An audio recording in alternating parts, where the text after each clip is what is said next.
Manitoba Derby. It's Matt's broken foul back to Bonanza down the rail. Mr. Expedient. Deep stretch approaching the wire, and it's going to be Smuggler's Hold to take the 2009 Manitoba Lottery Derby. To the outside, Stachys continues to go on with it, and Stachys is going to pull the upset. He's drawing away to win the Manitoba Lottery Derby. Across the track, deep stretch, Hammer's bullet, big blue caboose. Hammer's bullet, the Canterbury Invader takes the 63rd renewal of Manitoba Lottery. But they're a long way from home, baby. Beluga Ball proves it's no fluke. He's back on track. He destroys them in the 64th renewal of Manitoba Lottery.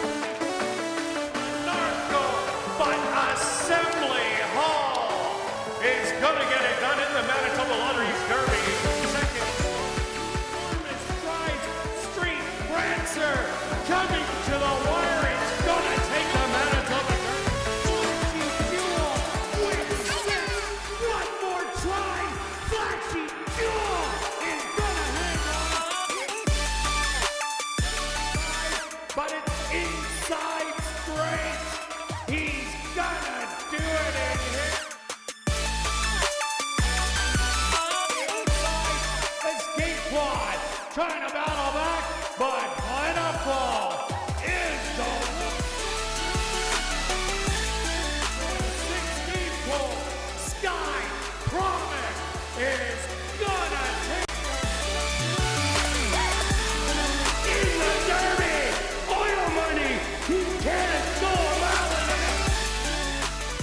It's unusual. Mongolian win takes the 72nd running of the Manitoba Derby.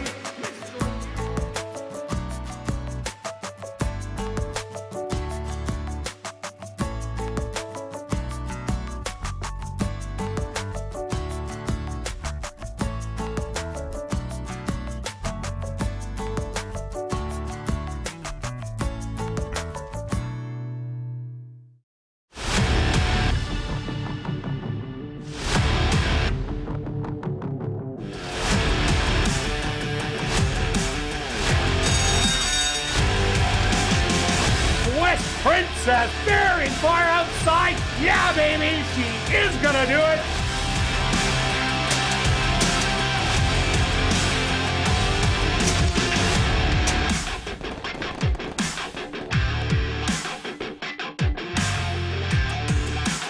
The Manitoba Jockey Club acknowledges that we are on Treaty 1 territory and that the land on which we gather is the traditional territory of the Anishinaabe, Cree, Ojibwe, Dakota, and Dene peoples, and the homeland of the Métis Nation.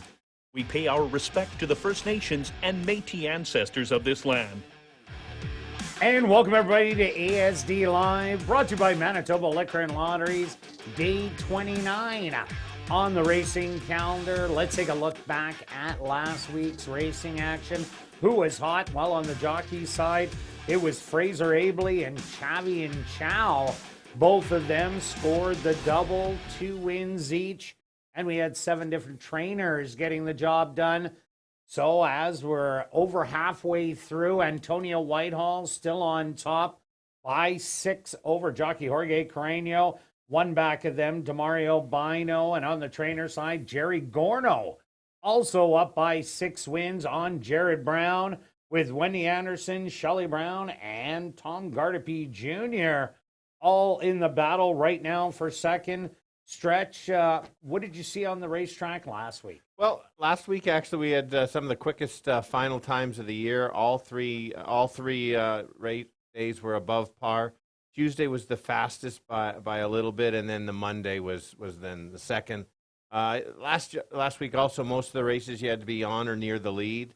A few of the races were able to close, but that was because of the early pace battle. Yeah, there was a couple suicide battles, a 3-horse battle and a suicide battle. Yeah, and that's one of those things is obviously, as bettors, we recognize the speed bias, but obviously the jockeys and trainers are recognizing it even sooner. And so sometimes I was kind of looking back that they recognize it. They're told to get on the lead, and you have some horses kind of heading out there that shouldn't maybe be there, but that's just the spot to be. So it kind of speeds up the pace or kind of take note of. There was a couple horses last week that are normally closers that showed speed, but they knew the track surface, so they had to try it. Then that didn't work for them. So kind of make notes of that kind of things going on. So you just have to watch it. And the last one is, if you look at the form and you see one lone speed horse, then the other jockeys have to think, do I go after and press? And it's kind of a bit of a cat and mouse, because if they go after, they may not get anything. So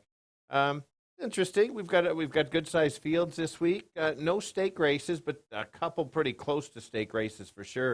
A couple of those allowance fields in there, and we've got pick 4 and pick 5's growing. As you can see, it's over $500,000. Yeah, we're going to close in on 600,000. Be well over 600 by the come Derby Day next week, when it is mandatory payout. If I don't get it before then, though. Well, I don't think so, Stretch. I think I'll have a shot. Well, I'll lose a photo, because last week, out of the 3 pick 5s, I got none of them, but I was so close. Lost a couple heartbreaking photos in there, but definitely that's horse racing. It is, for sure. All right, let's go on and kick off the card with the $7,500 claimer for Manitoba, Saskatchewan, North and South Dakota bred maidens, 3 and up. They're going to go 6 furlong stretch. Are you continuing with all this speed is the question mark. Well, that's a good question. I guess not, as we both have we have the same ones here, and you could go in a few directions. And interesting how you mentioned would I be going with the speed? I went with the class dropper and the one that's cutting back.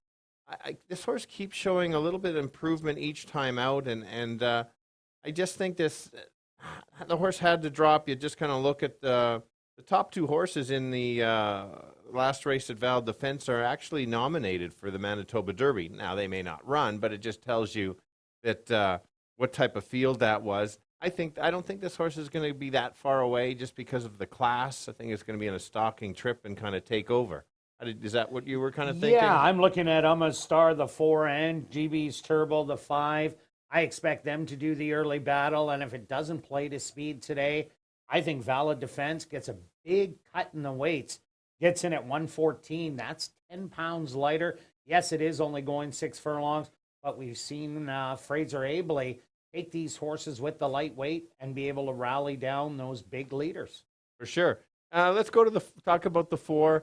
I expect this horse. I pick every single time. Correct. Except today. I was surprised. So maybe you should bet it today. I should flip my picks. Yeah, that's a year thing. I could consider that. It's too early in the week to get the production crew mad at me. But yeah, this horse this time will be the favorite. Had a tough trip and lost at the wire. I bet the winner of that race, but I know I got lucky. Yeah, you did. I did not pick the winner. Well, I cashed the winning ticket, but I really didn't pick the winner.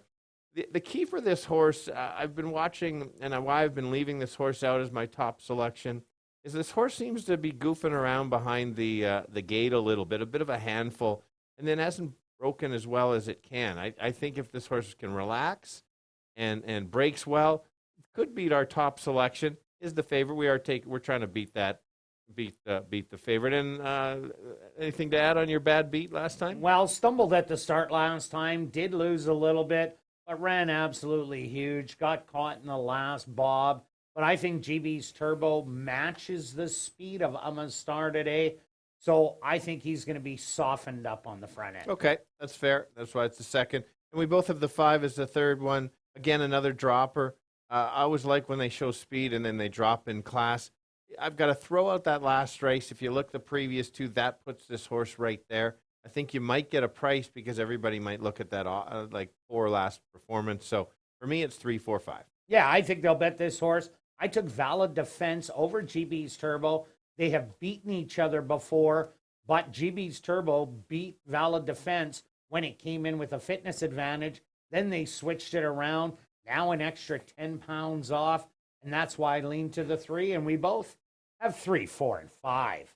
Now we're carrying on to race number 2, a $3,000 claimer for 3 and up that are non-winners of the year. They're going to go 6 furlong stretch, and this is the toughest non-winners of the year yet. It is. They're dropping now. They are dropping, and that's a good point. We talked about that. Take note of if somebody comes out of this race and runs second, ends up in another one, it could be technically a drop in class in what the field is. nothing to trust in here. I'm kind of glad this horse is not in the pick 4 or pick 5.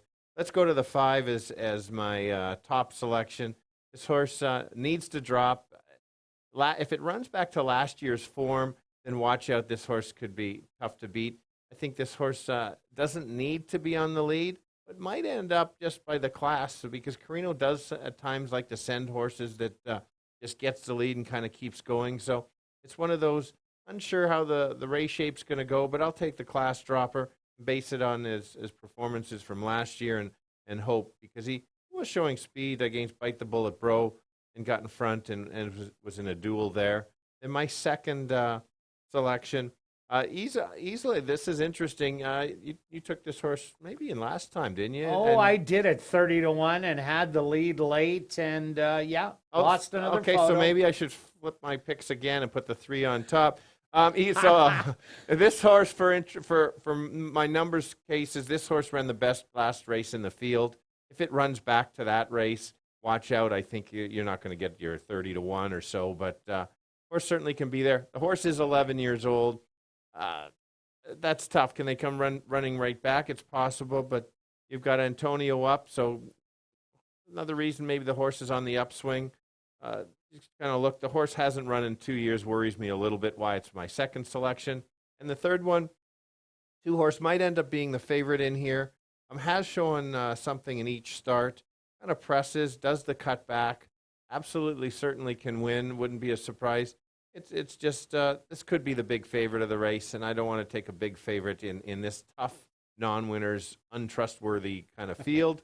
5-3-2, Kirt. Yeah, Stretch, I'm with you. I had a hard time with this race. Yeah, I'd love to throw Herbie on top, but if it was like the other non-winners of the year, besides the Tis Funny Arcadian Storm, who ran around the track together, every other one has been tight-knit and non-winners of the year-ish. This one definitely isn't. It's like a 4,000 non-winners of the year / 5,500 wide open. I went to number 4, Mr. Walsh, went 2 route races back-to-back, was in the first level allowance, first time out, battling it out, then dropped into 5,500, grabbed the lead, but couldn't hold on as Rail Splitter and Captain Kitten were much the best in there, but there was a pile of speed in that race. This horse runs much better sprinting, I think, if you look at those fauna races. So I'm going to take a shot on Mr. Walsh, who is taking the drop. I think we're going to get a decent price. Number 2, Diddley, has been running well. Did get beat by Silvermaker rather handily last time out, but was battling with 2 other horses on the front end. Silvermaker watched those 3 battle it out, and Arthur Badu giggled and went on by and easily drew off by 6. Diddley, I think, is a better sprinter than a route horse. So I think he's going to make his presence felt in here. And I got to go back to number 3, Herbie. He's a big class horse. I took that chance last time out. He ran lights out for me. Yes, I lost the photo, but I got to go right back to him. I think this is a wide open race. I'm going to take 4, 2, and 3. Now carrying on to race number 3, kicking off jackpot pick 5 wagering. That carryover over $500,000. Scratch number 1, All Terrain Jane, and scratch number 7, Railroad Dan. Stretch, we're on the same horse again. We are on the same. I found this horse tough because this type of field, the toughest part is all of the horses can step up a little bit. They step up, they would win the race. The poor part is most of them aren't running to the par to win this kind of level. So that makes it tough based on their form. So you've got to try to figure out what's gonna happen in that case. It also allows everybody to be in the mix when you've got all of them so close, who gets the trip or who gets loose or if there's a battle in front. I will go to the 3 as my top selection. I think this horse is going to I think this horse gets the best trip behind a potential duel. There was a scratch on the rail that reduces a little bit of the speed, but I just think this horse is slightly better than the field with the right trip. Last time it did lose to Mr. Frisky, who's it's Mighty Frisky. Yeah, they're same family. But, there you go. Anyway, Okay. that horse just was, I think, a little bit better than this one. So 3's my top selection. Anything to add on the 3? Yeah, Sugar Daddy Jack, if you throw out Frank Arneson against Private Frank, which nobody can beat Private Frank this year. He's 4 for 4. So that was the worst race. Beside that, Everything else was a good race, and I agree with you. There is some speed in here. The 4 might be able to get away, but if it doesn't, the 2 and 6 will be right beside it.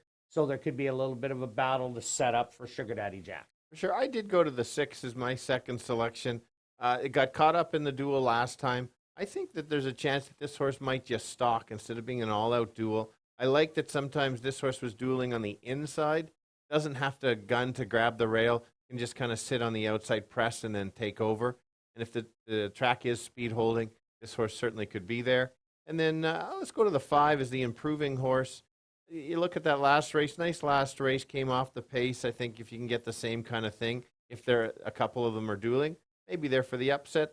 It's not easy, but let's go 3 on top with the 6 and 5.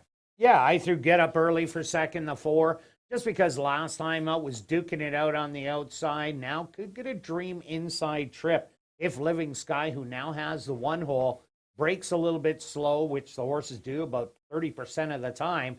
This horse might be able to go over, secure the rail early on by the time they leave the chute. And if that is the case, Antonia Whitehall might be able to nurse this horse all the way around. And I do like number 6, Dot and Dash. I had it when it did win, and then unfortunately hit Daddy's Rare Edition, who was a walkaway winner in the next start, ran much better last time out, only tiring late, but wide open race, like Stretch said. But I'm taking 3, 4, and 6. Now we're carrying on to race number 4, kicking off $50,000 guaranteed pick 4 wagering for a $5,500 claimer for 3-year-olds and up. We're going to go 7 furlongs. Stretch. Wow. Yeah, same picks again. Same picks. I might have to switch this one up. Yeah, okay. After I see the first couple races, I might have some Kirt alerts. Oh, Kirt alerts. I might have alerts. to change a few because I'm thinking it's not going to be crazy speed bias. Okay, we got Cindy. But I'm guessing. Cindy today. Good heads up for her. Yeah.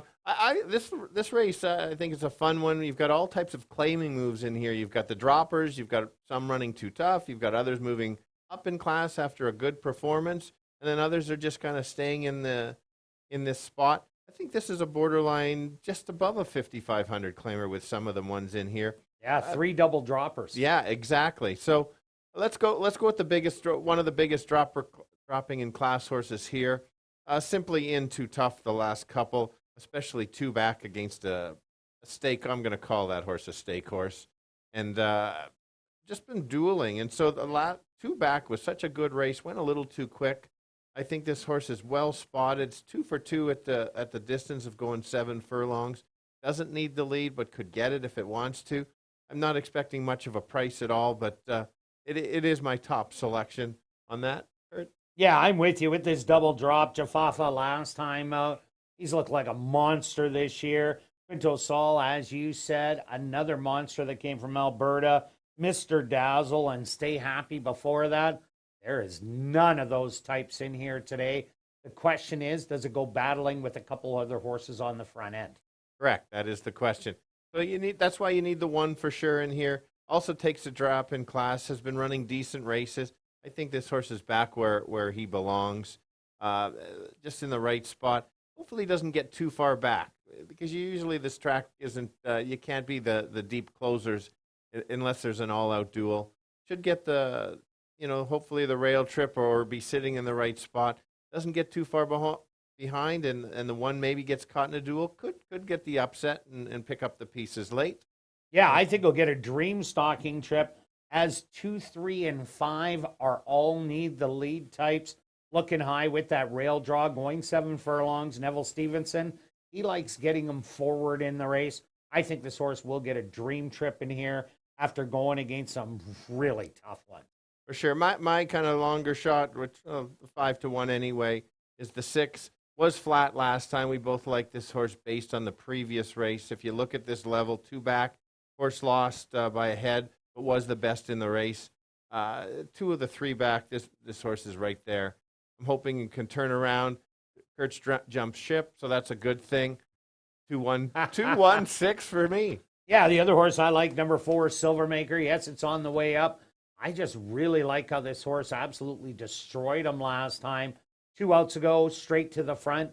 Last time, stalked the speed. If it stalks the speed once again, puts itself in the perfect position, I think it could run a big one, even though it is the jumping class. That's why I'm 2-1-4. Now we're carrying on to race number 5, an allowance optional $10,000 claimer for 3-year-olds and up. They're going to go 5.5 furlong stretch. What do you have? All right. Good race in here. Probably the one I'm looking for most in the 7 races, just for a few different reasons. I'm going for a potential small upset on the 1. I think this horse can get an absolute dream trip. All the races here at ASD have been solid. I think you're going to get a really nice price because they're going to jump on probably the 2 and the 7, and that'll inflate it to. So if anything around 6-1, I think this horse certainly deserves to take a shot with, just because he's running so well and could get that perfect rail trip. 7 is obviously the horse to beat. There's no reason not. I could have put this horse on top. He's just a grinder every time. There's nothing bad to say about the horse. I'm taking both the horses in all the sequence bets. I'm just thinking maybe he might get a tougher trip and have to print somebody else and then hold off the one up the rail. He's absolutely the horse to beat. Kirt? Yeah, Del Vecchio, you're taking a horse for second that has run the distance 7 times, 4 wins, no seconds or third stretch. I think it's all or nothing for Del Vecchio. This is the perfect spot for this horse. He is a solid second-level allowance horse that's running first level. He's getting his distance of 5.5 furlongs. That's why I have him on top. Yep, that's fair. Anything to add to the 1? And oh man, this horse has run good in 3 starts. A win in 2 seconds. The 2 horses that beat him, Del Vecchio and Jafafa. Nothing wrong with that. And did beat Jafafa in the previous start. So drawing the rail in here, there is speed. The 2 Kate's Princess, the 4 hand carved, and the 7 Del Vecchio all have speed, so it could set up from no doubt about it. For sure. My long shot is a sleeper in here is the 3 horse. Basically, I'm looking back at the Oaklawn Park races. I'm throwing out the last 2 at Lone Star. The horse is all dirtied up with kind of some bad form, but you look at that level running at Oaklawn, that kind of jumped out at me. Morning line 8-1 again, could get inflated. It's got an actual shot if it can run back to the Oaklawn Park from early in this year. I'm searching for a third pick, but let's go 1-7-3. Yeah, the other one I went to is number 4, hand carved. This horse actually ran a big race first time out against Big Nick and Mr. McLean. The 3rd place horse came back to win. Then it ran 3rd behind Sir Deputy, who hit the front end and looked dynamite going wire to wire. Hard West was coming off a win and ran a good 2nd. Last time out in the free press, they were way too tough. This is a massive drop back to the 10,000 where he fits. That's why I'm 7-1-4. Now we're carrying on to race number 6, a $5,000 claimer for 3-year-olds and up that are non-2 lifers. They're going to go 6 furlongs, kicking off the first of 2 classic high 5 races stretch. We're on the same horse again. I don't know about this. Yeah, it's going to be a big day for us, or not so big day. I agree. We're going to crash together. This is the usual non-2 kind of tricky level, but I actually do like a horse in here. It can almost be a key for me. If you look at the 5 horse, a big win last 2 races back, and then won the other one and got disqualified. Oh no, just the purse money. Is that what happened? No, yeah, it was disqualified out of the race. Yeah, that was one of the horses I picked, of course. Yeah, well, things happen. DQ. Yeah, so it did win the last two of the last 3. Last race was a nice race. They stretched out, nice stalking trip, and then made that move, and this flattened. So clearly the distance of 7 furlongs might just be a little bit too long for him. That was a tough allowance non-2 lifer. That wasn't easy. This is easier. No doubt about it. Exactly right. Yeah, it is making that big drop back where he's won at this level. You might even get, I'm hoping for a $6 to $7 price. Maybe they'll be betting the other horse. More like 5. You think 5? Yeah, I'm thinking well, $5. We both picked it, and you've got all your followers. So there we go. So that's going to hurt the price. And you'll see my bet in that race, too. Okay. I think because of the cutback, could make that same move and kind of take over. Anything? Yeah. I agree with you. We'll be forward in the race. Can go to the front, sit just off. It doesn't matter with this horse. It'll be right there. For sure. Another dropper that I picked for second, I was between the 6 and the 8. I just decided to go to the 6 as my second choice. Main reason here, showed brief speed going long in a higher level and then completely faltered. 2 back. Well, it wasn't a bad effort and got up. So I did like that. If you take a look at the distance, this horse is 3 out of 4 in the money. Could sit just that much closer, has that closing kick in there, certainly could get there. So I think with the right trip and maybe the 5 falters a little bit, could get there at a price. And then the 8 is my third pick, your second pick. Makes the big drop. A tough trip last time to break out of the gate. As it says, it bumped and then kind of rushed up and it chased Frank. Frank's nominated in the Manitoba Derby, and so that says it all. He nominated late because Stretch told him to. Well, just trying to help Frank's connections out. Anyway, so I can't make this the top pick only because this horse kind of struggles at the distance, and so if this horse was going a little bit longer, would move up in the picks. The figures are certainly there. It's just the distance is a bit of the question, but I think you can't leave this horse out at all. I've got 5, 6, 8. Yeah, I agree with you, Osla Vista. Deep closer in here. Predominantly a road horse, but has done well going short. I think it's just going to be a late rally, and the speed will have to fold for Osla Vista Honey to get there. And I like number 7, Henry's in Control. Well, this horse was always right there until Stretch bet show on it, and it ended up running for it. No, that was me. That was you. But I didn't bet show on him. I took double time that day. But anyway, Henry's in Control, always right there. Yes, last time out was 4th. Speed went to the front, stuck around, wasn't able to rally. There is speed in here. This is an easier spot, I think, and he will show his late rally. So I'm 5, 8, and 7. Now we're carrying on to race number 7, a $4,000 claimer for fillies and mares 3 and up that are non-winners of the year or non-4 lifers. They're going to go 1 mile. Scratch number 7, where the money went. Stretch, what do you have? Yeah, I'm kind of disappointed on the scratch. I was actually playing against this horse with my top selection that Kirt should have in his top 3, but doesn't. Nope. Anyway, so let's talk about why I'm going to the played this horse many times until it won, and then Stretch jumped the board. Yep, just jumped the board. So this is going to work out well because there you go. I've seen your pick 4, and you're going to probably have to make a change. I don't know about that. All right, here we go. Let's talk about why this 5 horse can win it. Like I said, I did cash this on this horse 2 back. This horse came out of the gate, a bit of trouble. It never looked like a loser. And Kirt probably calling the race. I wish I had bet that horse, but he's focused. He's focused on money. focusing on calling the race. Just so good. The last time showed good speed. There was a lot of speed in that race.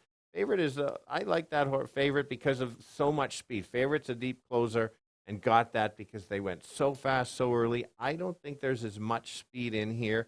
And if this horse can get a slightly softer fractions and early pace from last week, I think watch out. We're not going to get 6-1 because of the scratch, but if I can get 3-1, Kirt followers aren't going to take the 5, so I might get 4-1. But I think that horse can go gate to wire.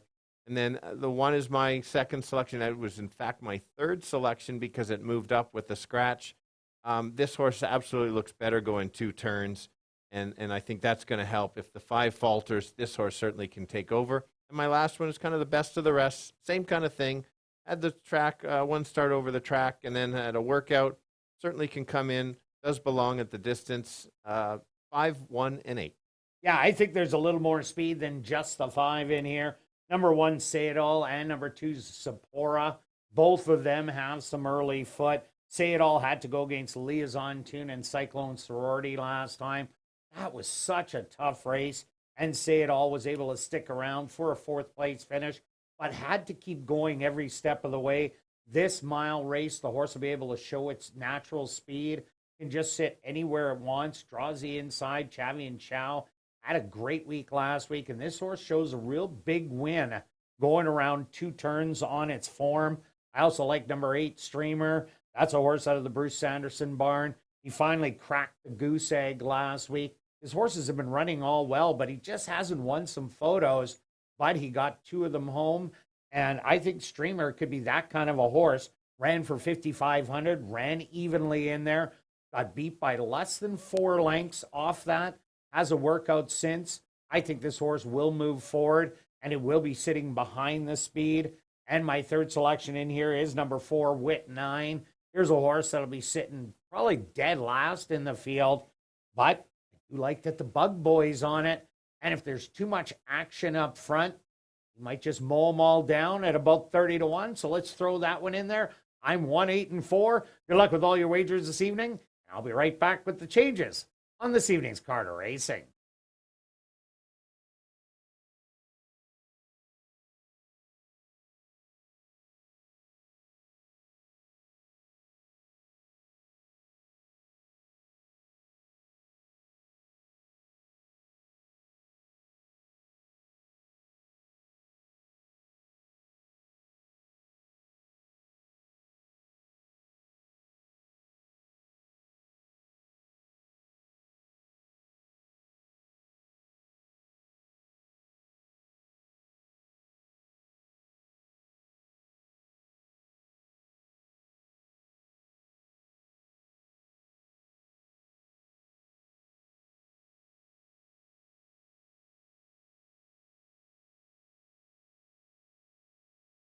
And if everybody can get their pens and programs ready, here are the changes on this evening's 7-race card of racing. Turning your programs to race number 1, the 2023 World Police and Fire Games race. There are no changes. Now turning your programs to race number 2. In race 2, just the lone overweight on your TV monitors. Now turning your programs to race number 3, the Bratucky Derby. Kicking off jackpot, pick 5 wagering, scratch number 1, All-Terrain Jane, and scratch number 7, Railroad Dan. The jackpot pick 5 carryover, just under $500, $20,000. Now turning your programs to race number 4, kicking off $50,000 guaranteed pick 4 wagering, again, just a couple overweights. Now turning your programs to race number 5, our VIP Fan of the Night race. There are no changes. Now turning your programs to race number 6, our first of 2 classic high 5 races. Again, just a few overweights. Now turning your programs to race number 7, our second classic high 5 race. Scratch number 7, where the money went. Well, another absolute gorgeous day for racing here in Winnipeg. And don't I wish I was sitting on a beach right now? Do I have just money in my hand? You do? You still have some money in your hand? I don't have a drink? No, it doesn't look. Well, you might have a drink. I don't know. So why would you want to be at a beach when you could be here? Well, you are here. I can still bet from the beach, though. All right. All right. Under sunny skies, the temperature 27 degrees Celsius or 80 Fahrenheit. The wind out of the north at 3 kilometers an hour or 2 miles an hour. And the track is listed as fast. Fast racetrack for this evening's 7-race card of racing. We're going to kick it off right here in race number 1. That goes to post in 16 minutes.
And they're off in the Canadian Derby. Red Dogs will take the Manitoba Derby. And Walcott takes the lead with great escape. Regal Brian, Roman Road, number 9, Regal Brian, will win the Derby.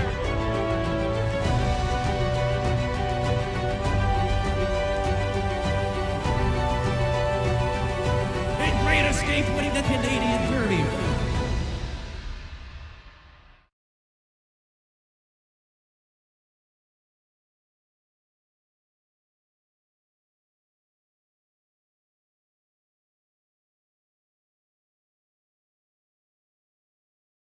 Welcome to Assiniboia Nouns. Be sure to enter your name for a chance to be our VIP Fan of the Night. Ballots are available in the lobby. If your name is picked, you're going to get the VIP treatment, including a $25 wagering voucher, an ASD t-shirt. You're going to come up to the press box and watch me call a race. Then you're going to go down to the paddock and see the horses and off to the winner's circle. And you're going to get a frame photo with the winning horse. Now on to racing. If you're new to racing, stop by and see Shannon and Brad at the Fan Education Center, located on the main level. They can answer all your questions about how to bet. And be sure to download the new app called Dark Horse Bets. All new account signups receive a free $30 deposit. Scan the QR code on the front of your program cover or off any of the posters around the building to download the app now.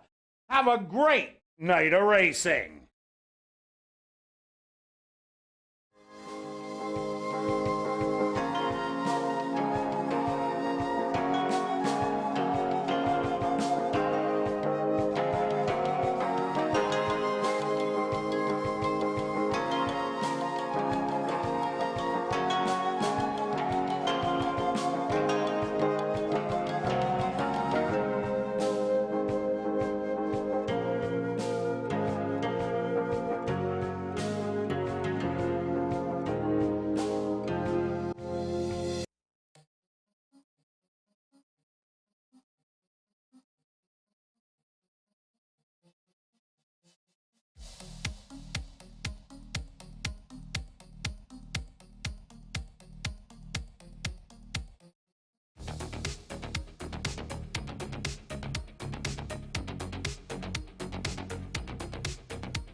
And welcome down to the paddock for race number one. We're going to kick off the week of racing with a $7,500 claimer from Manitoba, Saskatchewan, North and South Dakota bred maidens, boys 3 and up, and a girl going 6 furlongs.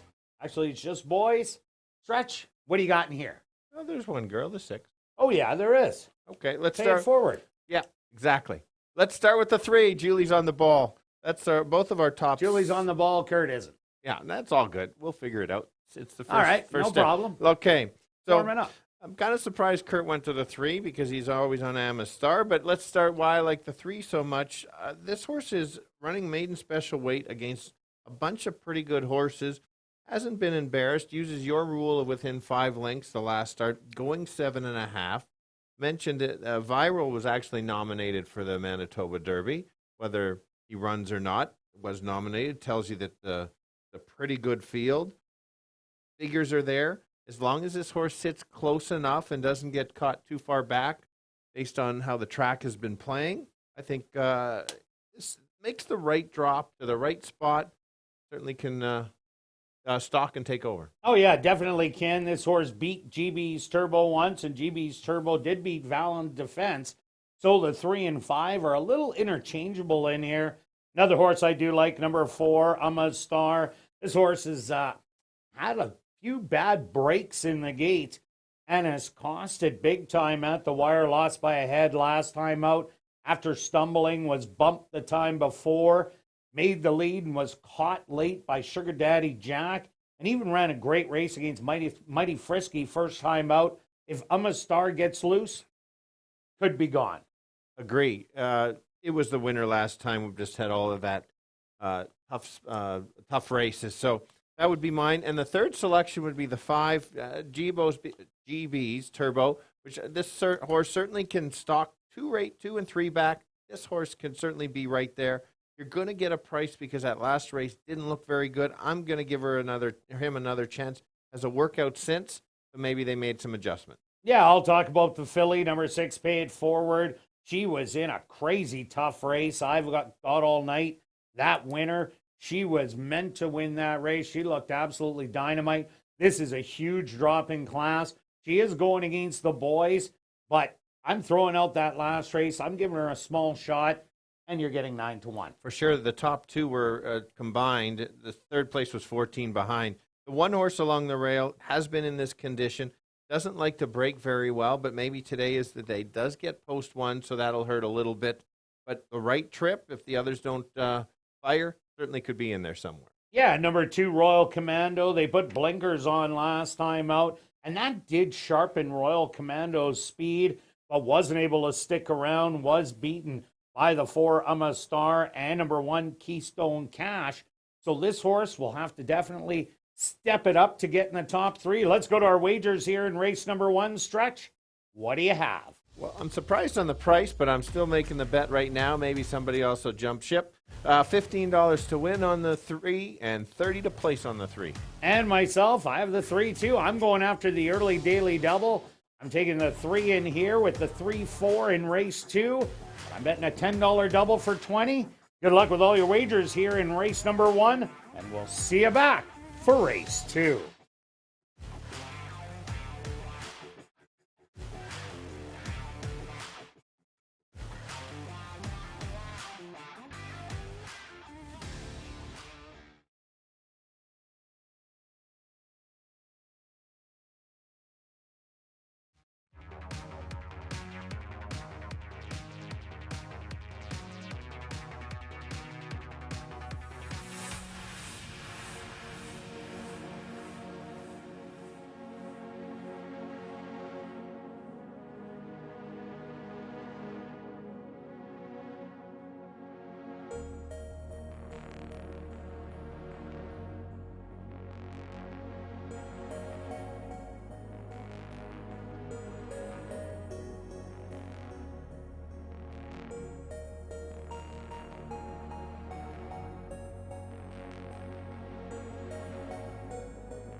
Ladies and gentlemen, please rise if able for the arrival of Her Honor Anita Neville, the Lieutenant Governor of Manitoba.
The horses are on the track for race number 1, the 2023 World Police and Fire Games race. They're going to go 6 furlongs for $10,000.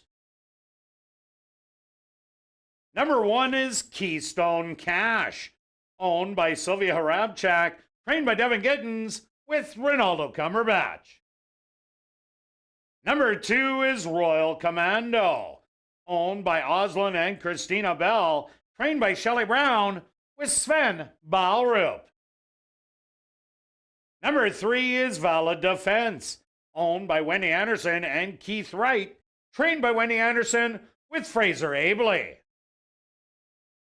Number 4 is Amma Star, owned by Christy Desjarlis, trained by Ryan Desjarlis with Jorge Carreño. Number 5 is GB's Turbo, owned by Henry Witt Jr., trained by Jerry Gorno with Siobhan Bell. Rounding out the field is number 6, Pay It Forward, owned by Brent and Heather Rymack, trained by Brent Rymack with Stanley Chady Jr. Following the running of the 2023 World Police and Fire Games race, Assiniboia Downs is very pleased to have on hand the Honorable Anita Neville, the Lieutenant Governor of Manitoba. Post time for race number 1, approximately 3 minutes away.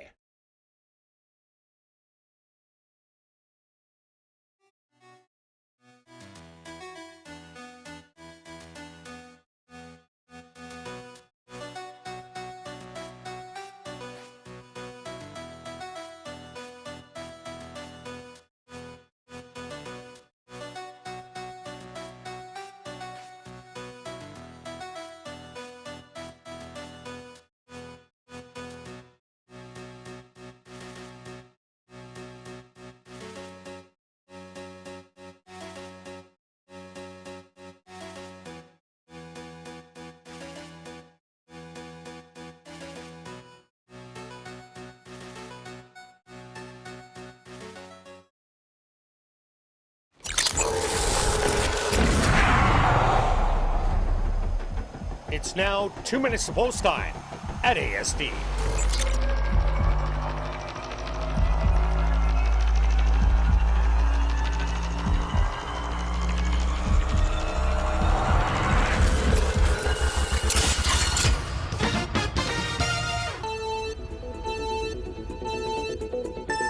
All right, kicking off the week, going 6 furlongs. We've got 5 boys, 1 girl, all trying to win their first race lifetime. Let's start with the 3-horse. It's the second choice up there.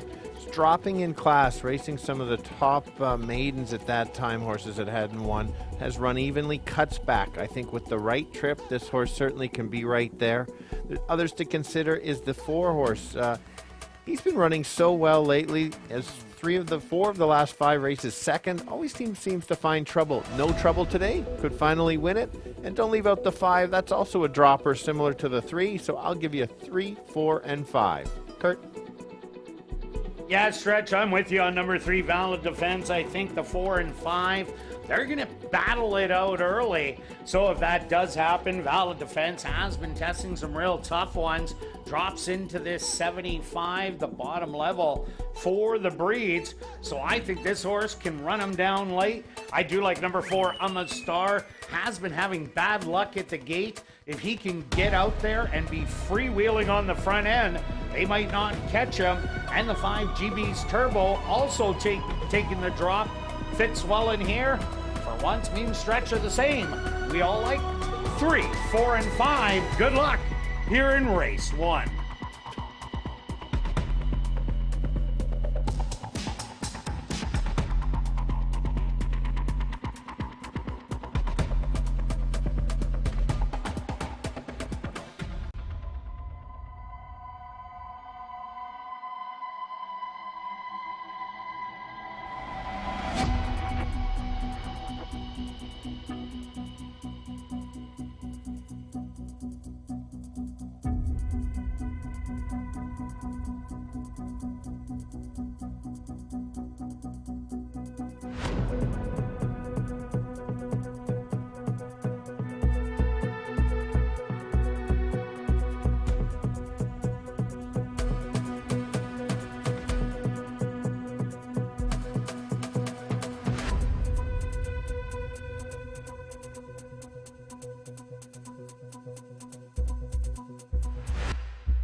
Keystone Cash will be the first to step up and into the starting gate. Next up, Royal Commando. Valid Defense set to go in.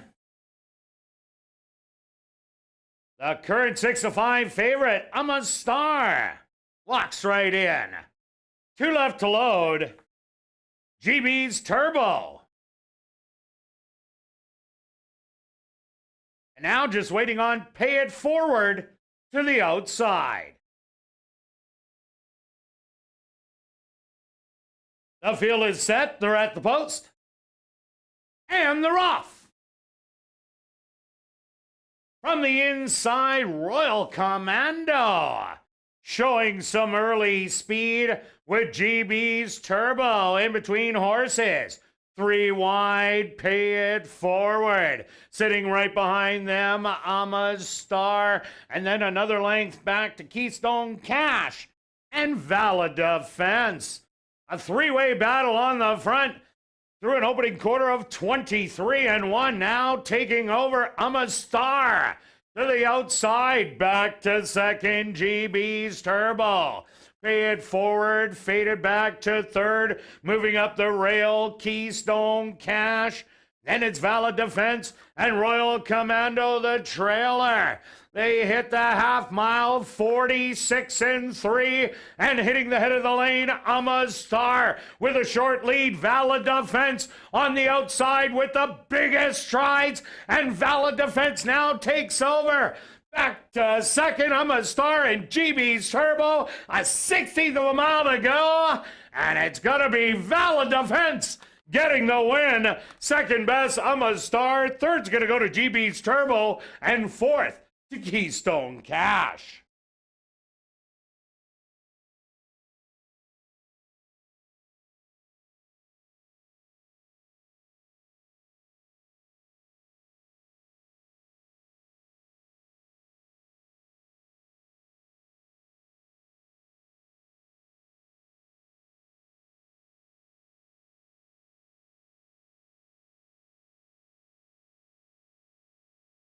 Stewart's supposed to number 3, Valid Defense, as your race winner. Second goes to number 4, I'm a Star.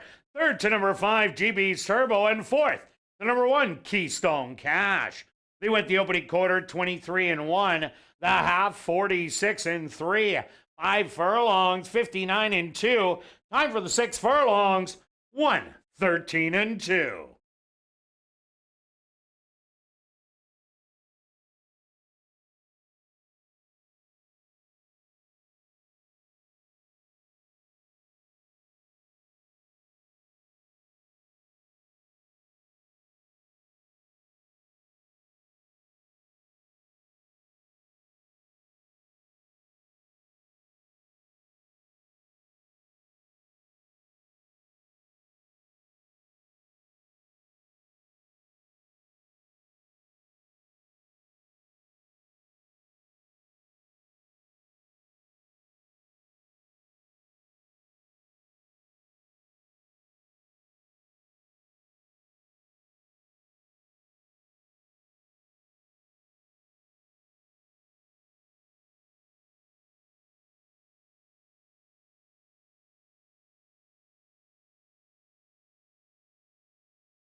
Just outside the winner's enclosure is the unofficial winner of the 2023 World Police and Fire Games race.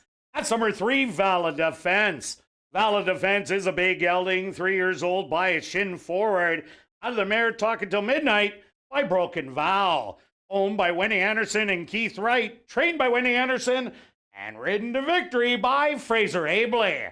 Time for the 6 furlongs, 113-2. And ladies and gentlemen, presenting the trophy for tonight's first race, is Her Honor, the Honorable Anita Neville, the Lieutenant Governor of Manitoba.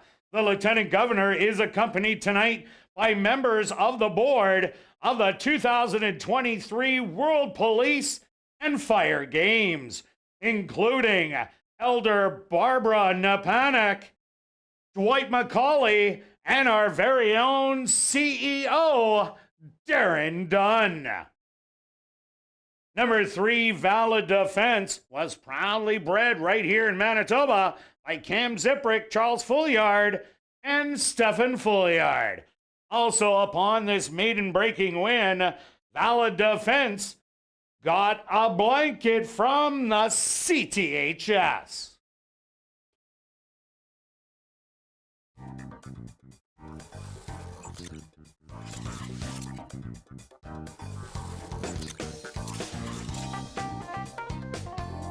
Race 1 is official in the upcoming second race. There are no changes. Kicking off another pick 3 here in race number 2.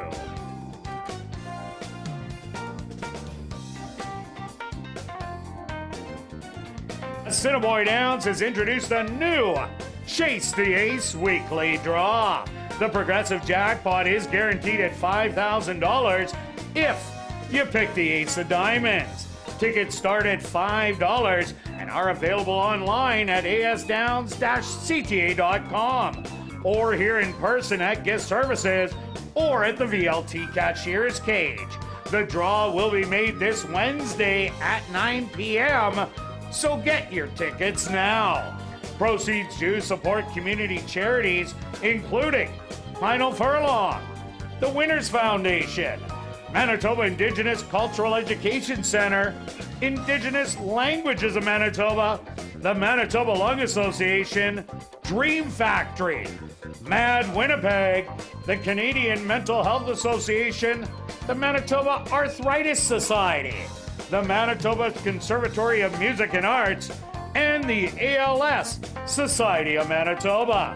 By purchasing a ticket, you are helping these charities make a positive difference in the community. Thanks for supporting the Chase the Ace charity program.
And welcome back down paddock 4, race number 2. We have a $3,000 claimer for the boys 3 and up that are non-winners of the year. They're going to go 6 furlongs.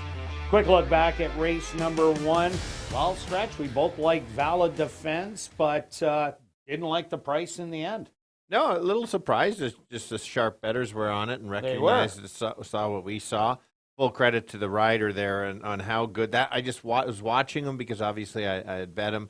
He waited and waited and let the others move, and then just pulled the plug or pulled the, what do you want to call it? Trigger. Thank you very much. Well, a pop gun. I don't know about pulling the plug there. Pulling the plug out of the pop gun. Anyway. Well, that's a harness thing where they plug the horses in. That's and true. They pop them out. Just I'm well versed of. Okay, there we go. Anyway, long story short, too late. Good ride. Oh, definitely was. On to race number 2, Stretch. Who do you like in here? Okay, it makes sense that we're on different horses because it is non-winners, and it's you can go in many directions in this. Well, right here, it looks like 2, 3, 4, and 5 any which way. Correct. It's like a box. Yeah, well, you look at the betting board, and I think we could both agree that's what we expected. I went to Drizzy as my top selection just because this horse might go right to the lead, and it's been showing some speed. There's others that can show speed too. I just think that this horse was dueling last time. Last time stalked the duel. He doesn't have to go to the lead. This horse last year was running for 3,500, even won at 5 in stock. And I think we briefly touched it could be a fair track, but you never want to be too far back anyway. Right trip could go right to the winner's circle. That's what I expect, 3-1. Yeah, you know what? I was going to comment on the racetrack also. Didn't look like it did last week, but that's only after one race. Yes, correct. But still just looking at that one, I'm thinking it's a little bit more honest, and everybody will have a shot. I did go to number 4, Mr. Walsh. Mr. Walsh was in the first level allowance and battled it out in there, and that was a tough first level allowance going a mile. Came back going 7 furlongs for 5,500. Opened up on the field, got caught by some ralliers, but the horse was 4 wide. I think he's a better sprinter than he is going around 2 turns. Those races at Fauner Park, I really like those races. And if he brings one of those, expect him maybe not to be on the front end, but definitely in a stalking position. Yeah, it's a good point. He is cutting back, and he is better going short. I'm going to go to the 3. I didn't want to leave him off the card. Herbie. That's the best last race of the bunch. Figures are there. Beat the rest of the field by 4 3/4. Yes, maybe a little bit of a weaker non-winners of the year, but still suddenly woke up. He is 11. He kind of alternates his good and bad. I'm hoping he can go back-to-back after such a good race. Well, he's got a lot of back class, made almost $200,000. So I also like Herbie to get a piece of things. And I like number 2, Diddley. Diddley, first time out, had to run against Little Toe. And that horse showed all kinds of speed, and Diddley did stumble. The comeback race wasn't any easier as the horse went forward again. Only lost by 3 3/4 in the end, then stepped it up to 7 furlongs, was battling with 2 other horses. Silvermaker sat right in behind, blew past all of them and really slow, rallied from the back of the field. So I'm giving Diddley another shot. Draws inside, so will be the inside of the speed. But 8-5, little bit short on the odds board. For sure. Let's talk about the 1. We talked about last week of how fast the track was and how you couldn't really close. This horse actually made up a few lengths on Tis Funny. They were only going 5. Has been up against it with the track. Maybe gets the fairer track. A long shot. Maybe doesn't win it, but certainly could be in the mix at 12-1. It is a non-winners of the year race. Yeah, definitely. And another horse to look at, number 6, Rebounder.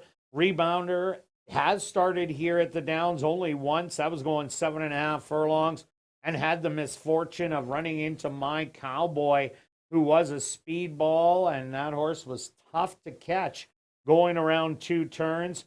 Has started 3 times at Chippewa Downs and has run well. 3rd beaten 3 first time out to All for Truth, who was a solid $5,000 claimer here. Then went into the allowances. That was a little too tough, but only got beat by 5. And then another good race last time out. I wouldn't throw this one right out as Deb Hansen started 2 and has won 1, but you're definitely going to get odds today. For sure, and that's not a bad angle, especially in this type of field. All right, let's go to our wagers here in race number 2, Stretch. What do you have? Just a small bet. Don't really trust the race. Just a $3 exacta box, 2, 3, and 5. $18 if you want to play a $1 for $6 only. Same numbers, 2, 3, 5. All right, myself, I'm going exactor. I'm taking the 4 on top, Mr. Walsh, with the 2 and 3. A $1 one, $2, but I'm going a $10 one. That's going to cost me $20. Good luck with all your wagers here in race 2, and we'll see you back for race number 3, kicking off Jackpot Pick 5 wagering.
Horse are on the track for race number 2. They're going to go 6 furlongs for $10,000.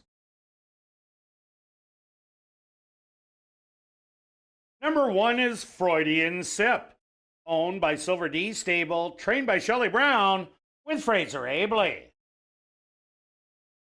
Number 2 is Diddley, owned by MMKC, trained by Ryan DeJarlis with Chavi and Chow. Number 3 is Herbie, owned by Sanderson Stables, trained by Bruce Sanderson with Antonio Whitehall. Number 4 is Mr. Walsh, owned and trained by Jerry Garno with Neville Stevenson. Number 5 is Drizzy, owned by King Couture, trained by Jared Brown with Jorge Carreño. Rounding out the field is number 6, Rebounder, owned by Dan Hansen, trained by Deb Hansen with Siobhan Bell. Host time for race number 2, approximately 3 minutes away.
It's now 2 minutes to post time at ASD.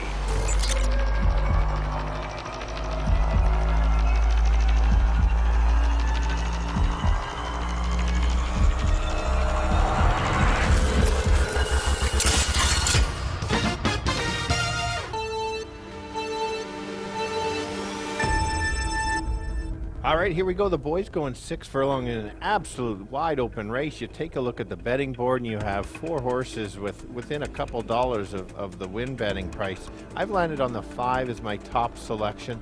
I think he's been chasing some other speed in a higher class. I think this time could get the lead, or at worst sit just off the pace, stalk and take over.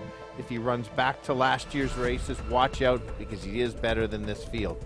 Others to look at: the 3, Herbie. He ran an absolute huge race last time. Repeat effort could put him right there. Don't forget about Diddley. He is dropping as well. Wide open, but let's go 5, 3, and 2. Kirt? Yeah, Stretch, I'm with you in the wide open part. I like number 4, Mr. Walsh. Win a couple of route races, 1 mile and 7 furlongs. Wasn't disgraced in either of those. Now takes the drop back to 6 furlongs and the drop to the 3,000 non-winners a year, where he was successful at Fawner. I expect him to be a good stalker in here. I also like number 2, Diddley. That'll be your speed on the inside. And Herbie ran too good to lose last time out. I think the old guy has another one in him. I'm going to give you a 4, 2, and 3. Good luck here in race 2.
It's post time.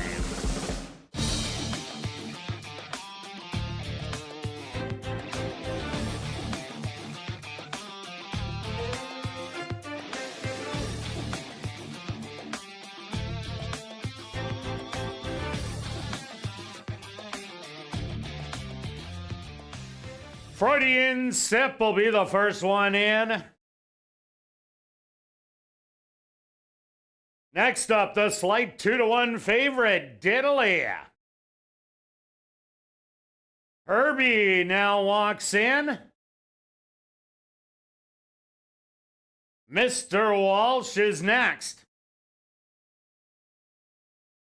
Just 2 left to load. Now the 2-1 favorite is Drizzy. And just waiting on Rebounder to the outside. The field is set. They're at the post.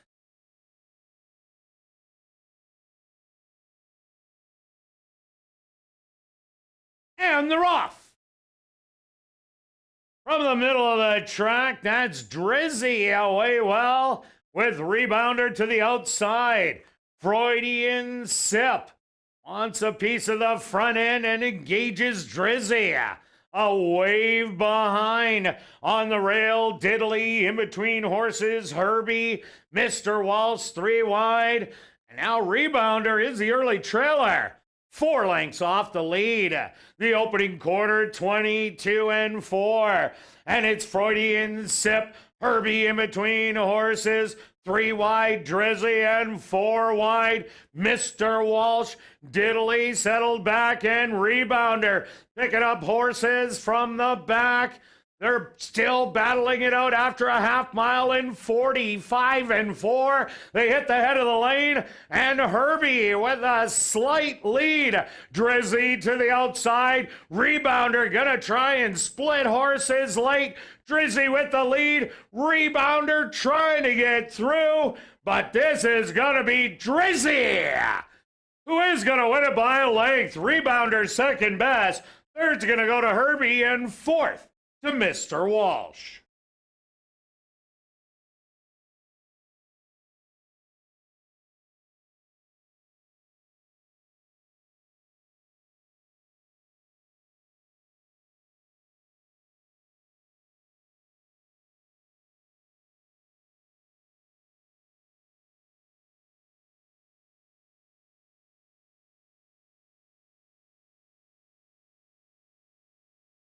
Stewart's opposed to number 5, Drizzy, as your race winner. Second goes to number 6, Rebounder. Third to number 3, Herbie. And fourth to number 4, Mr. Walsh. They went the opening quarter 22-4, the half 45-4. 5 furlongs, 59 seconds. Time for the 6 furlongs, 112-2.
Now entering the winner's enclosure, the official winner here in race number 2, that's number 5, Drizzy.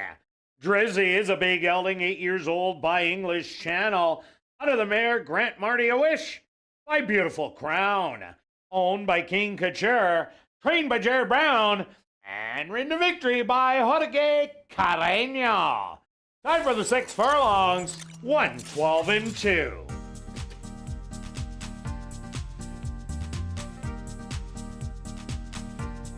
Race 2 is official in the upcoming 3rd race, the Bratucky Derby.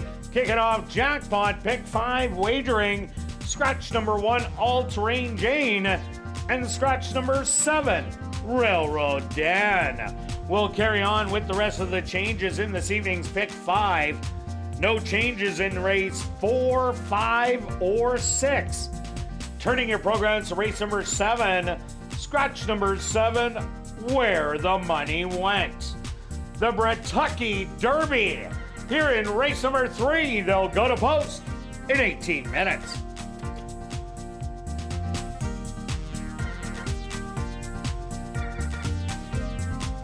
Are you new to Assiniboia Downs? Then check out the 140 VLTs in the climate-controlled second level. They're open all day, every day from 10 a.m. to 1 a.m.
And welcome back down paddock 4, race number 3 for this $7,500 climber for Manitoba, Saskatchewan, North to South Dakota breds that are non-two-lifers. They're going to go 6 furlongs, scratch the 1 all-terrain Jane, and scratch number 7 Railroad Dan.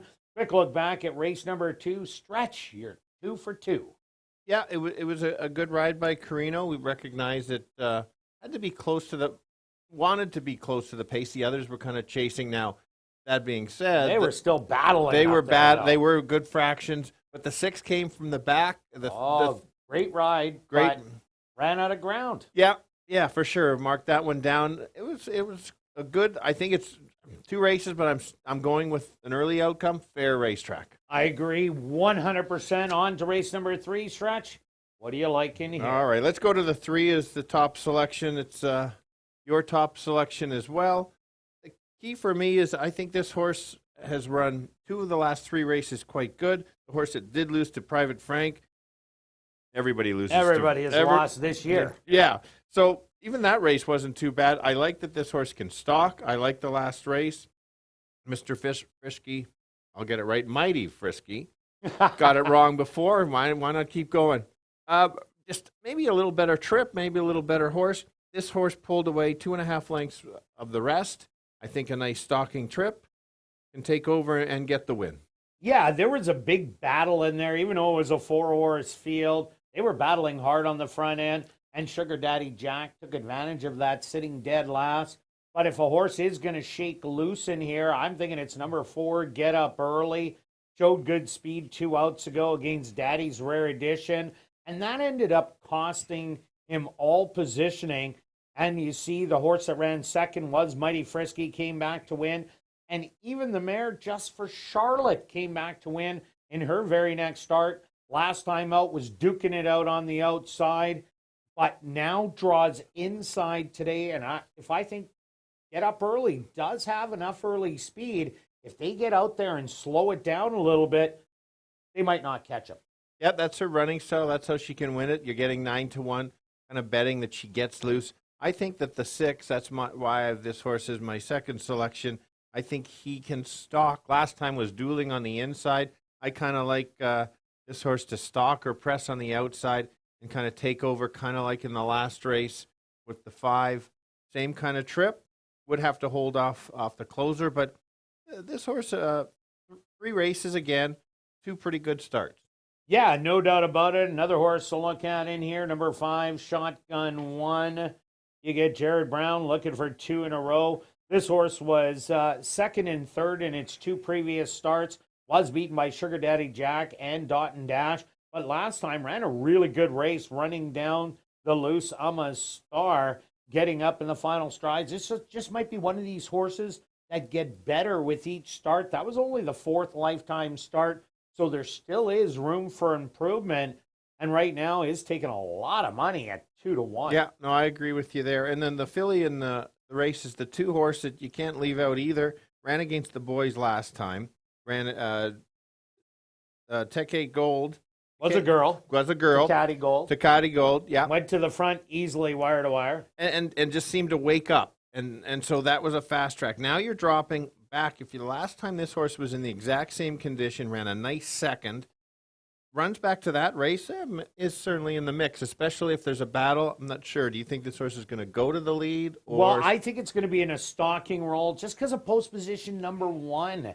That's not the best post position, going 6 furlongs. As me and Stretch always say, 25% of the time, they just seem to break a step or 2 slow. Those outside horses get away a little better, and they can take the rail away. Correct. So it's just, I think it's also good, whoever ends up, kind of a nice betting race, depending if you want to try to beat the favorite. I think who gets the trip could be the difference in the end. Yeah, I'm kind of liking those odds on the 4. Let's go to our wagers here in race number 3. Jackpot pick 5-time, $519,000 the carryover. And if it doesn't go this week, mandatory payout Derby Day. Yeah, I don't think it's going to get there because I'm pretty sure I've got it this week. But you never know. Just in case I don't, it is mandatory payout on Are you Monday. going to piece me off? Give me like $50 or something if you win the $500,000? Absolutely. Awesome. All right, here we go. 2 pick 5 tickets. We're going to key the 3, and then we're going to spread the rest of the way. I didn't spend much because I don't think it goes today. But 3 with 126, with 17, with 568, with the 15. Next race. I've got 2, 3, 5, 6 with the king, the 2 with 1, 7 with 5, 6, and 8 with the 1, 5. Total $9.60. Interesting. Well, I'm going to get through the first leg, which I've had trouble with a lot of times. I'm going to hit the all button, take all 5 of them in here. Then I'm taking the 1, 2, 4, then the 1, 7, 5, 8 in race 6, and round it out with 1, 4, and 8. That'll be $36. Good luck with all your wagers here in race 3, and we'll see you back for race 4.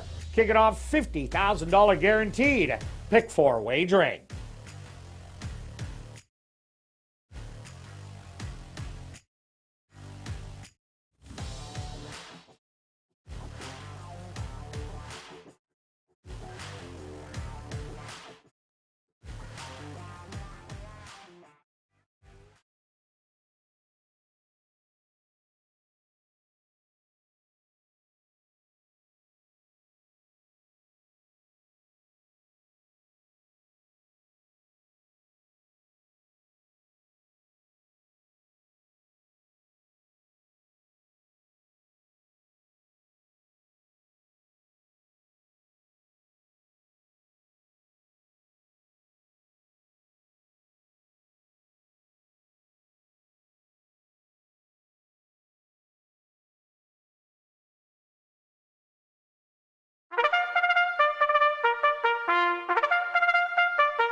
Are on the track for race number 3, the Kentucky Derby. They're going to go 6 furlongs for $10,100. Number 1, All Terrain Jane, was scratched. Number 2 is Living Sky, owned by Henry Witt Jr., trained by Jerry Gorno with Praven Badry. Number 3 is Sugar Daddy Jack, owned and trained by Shelley Brown with Sven Balro. Number 4 is Get Up Early, owned by 2 Points Ranch, trained by Blair Miller with Antonio Whitehall. Number 5 is Shotgun One, owned by Cam Ziprick and Charles Fouliard, trained by Jared Brown with Demario Bino. Number 6 is Dot and Dash, owned by Beverly Leonard, trained by Michael Rowe with Neville Stevenson. Number 7, Railroad Dan, was also scratched. The Kentucky Derby, here in race number 3, kicking off jackpot pick 5 wagering. They'll go to post in approximately 4 minutes.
It's now 2 minutes to post time at ASD.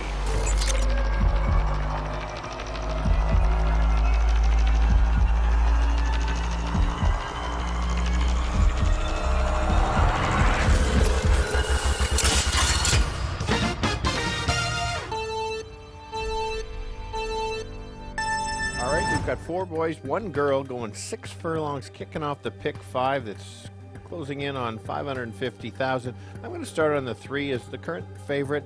Deserves to be the favorite. It's been running well, especially that last race. Made a nice move and just lost to a slightly better horse that day. I think you're going to get a nice trip sitting in about 3rd or 4th early to make that move. Others to consider that at a bit of a price is the 6 horse at 7-1. Could press on the outside stock, make an early move and try to pull away. The other one that's being bet is the 5. He'll be sitting just off and try to make a late run, but I'm going to give you 3, 6, and 5. Kirt? Yeah, Stretch, I'm with you on number 3. Sugar Daddy Jack has run big races in every start, except 2 outs ago, but you weren't going to beat Private Frank or I Love My Life. Sugar Daddy Jack is a stalker in here, but doesn't sit too far away. Price is a little short at even money, but I also like number 4, Get Up Early. This could be the speed of the speed in here, and if a horse does get loose, it could go a long way. Might want to take a shot at 8-1, and I do like number 6, Dot and Dash. Can be forward battling, but I like it better just off the lead. So I'm going to give you 3, 4, and 6. Good luck here in race 3.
post time.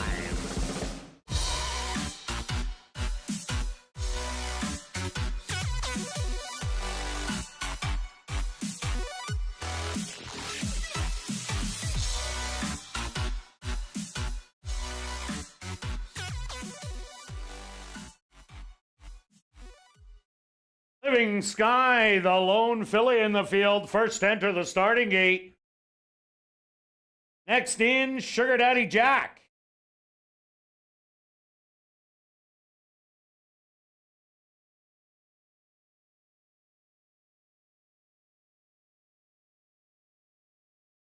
Sugar Daddy Jack, the current even money favorite. Get Up Early from the middle goes in. 2 left to load. Shotgun 1. And just waiting on Dot and Dash to the outside. Living Sky, a little fractious in the gate. They're at the post. And they're off. From the inside, Living Sky sent hard early. Go right out after the early lead. Get Up Early, putting on the pressure to the outside. Dot and Dash is going to stalk those 2 in third. Then it's back to Shotgun 1. And Sugar Daddy Jack, the early trailer, about 4.5 off the lead. Get Up Early and Living Sky cut the opening quarter in 23 seconds. Dot and Dash now moves to make a 3-wide bid. Shotgun 1 and Sugar Daddy Jack, the trailer, has some work to do. They just passed the half mile and it's Get Up Early. And Living Sky through a half in 46 and 1. They hit the head of the lane. Living Sky pokes a nose in front. Battling back in between horses. Get Up Early. 3 wide. That's going to be Dot and Dash coming up the fence. Shotgun 1. But Living Sky trying to fend off him. And she's going to do it. Living Sky's going to take it. Shotgun 1 second best. Third's going to go to Dot and Dash. And fourth to Get Up Early.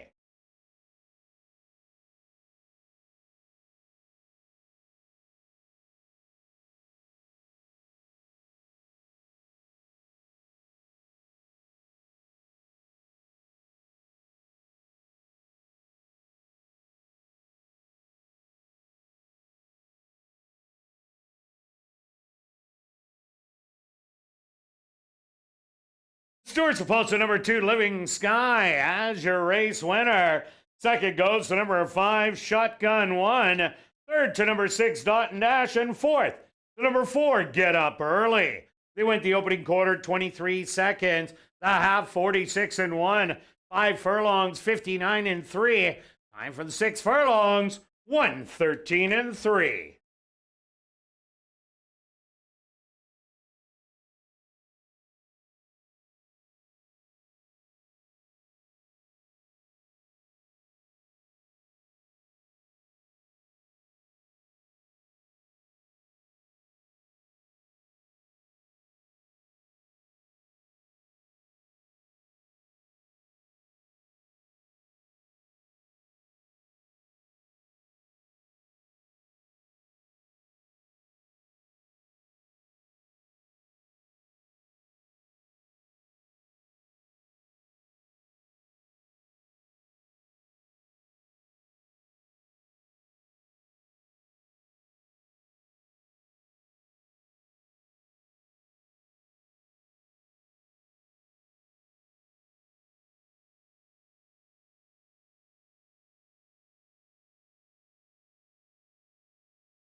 Now entering the winner's enclosure, the official winner of the Kentucky Derby That's number 2, Living Sky.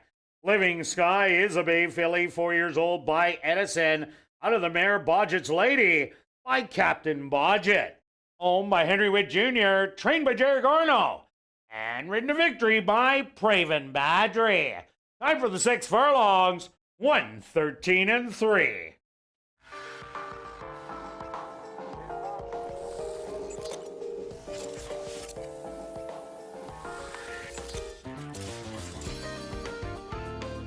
Race 3 is official in the upcoming 4th race. Kicking off $50,000 guaranteed pick 4 wagering.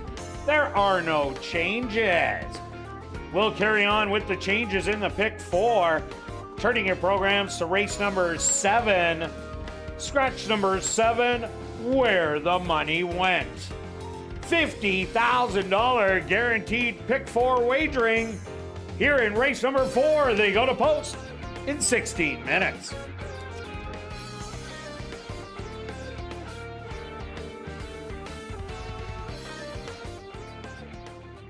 And ladies and gentlemen, we've drawn our VIP Fan of the Night.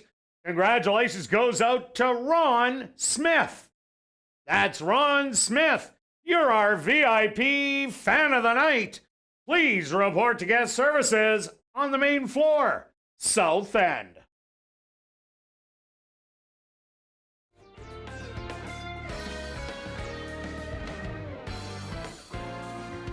I'll be sure to join us for Manitoba Derby Night on Monday, August the 7th at 7:30, featuring the 75th running of the $125,000 Manitoba Derby.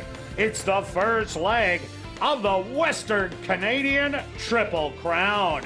It's also family fun night with free kids activities and, of course, the mandatory payout of the jackpot pick 5 if it's not won this week. For more information, go to asdowns.com.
And welcome back down paddock for race number 4 for this $5,500 claimer.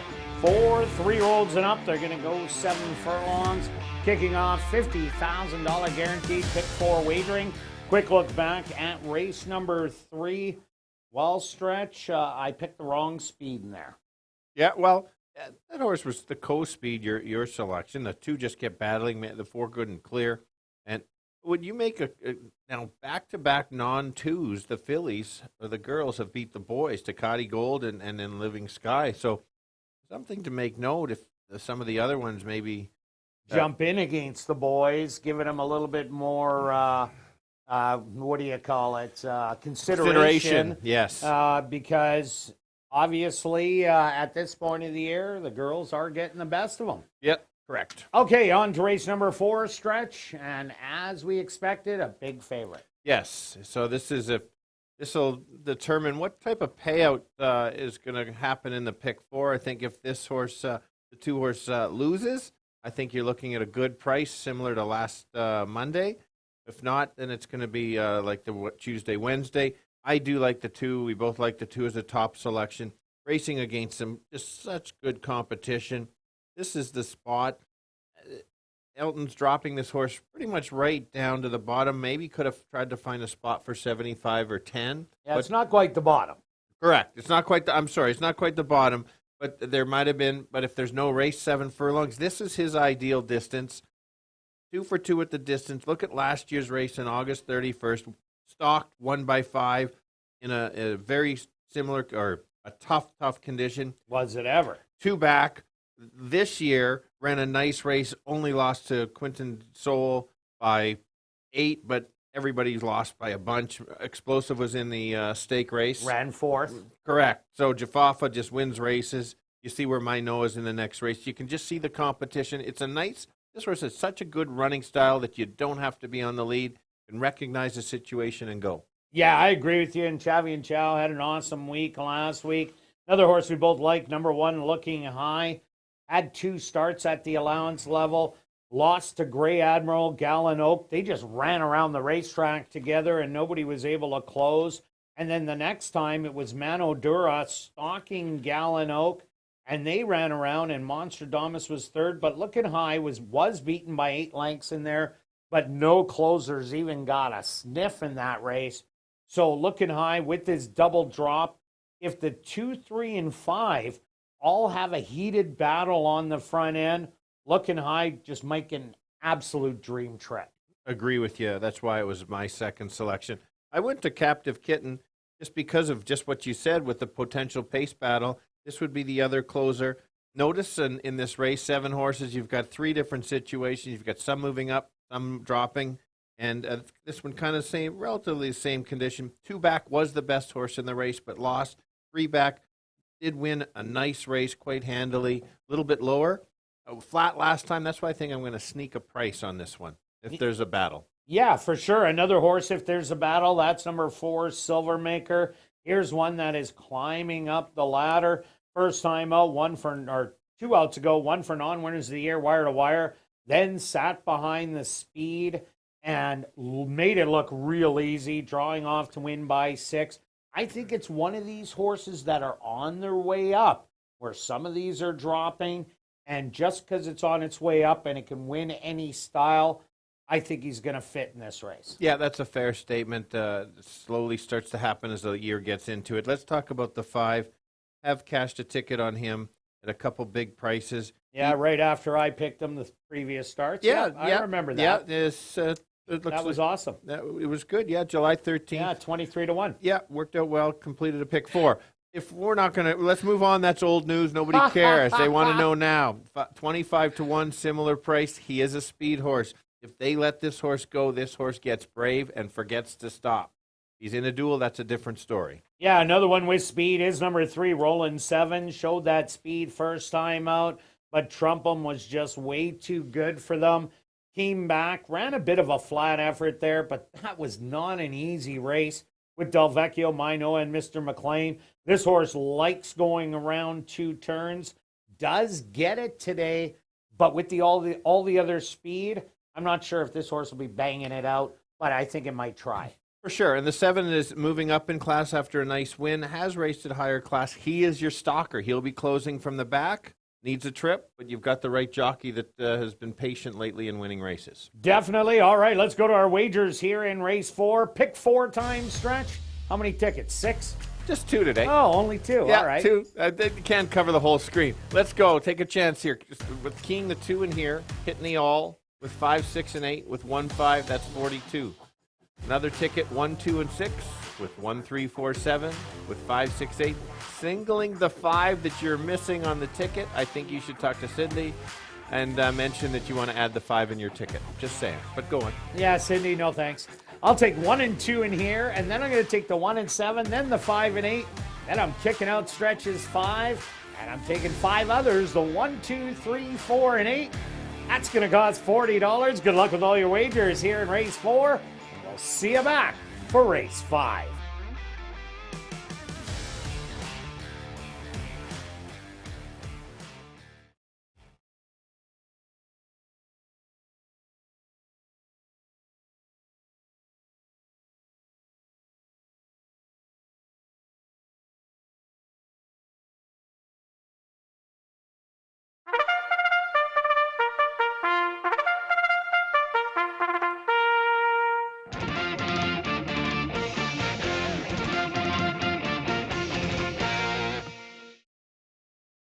The horse are on the track for race number 4. They're going to go 7 furlongs for $13,200.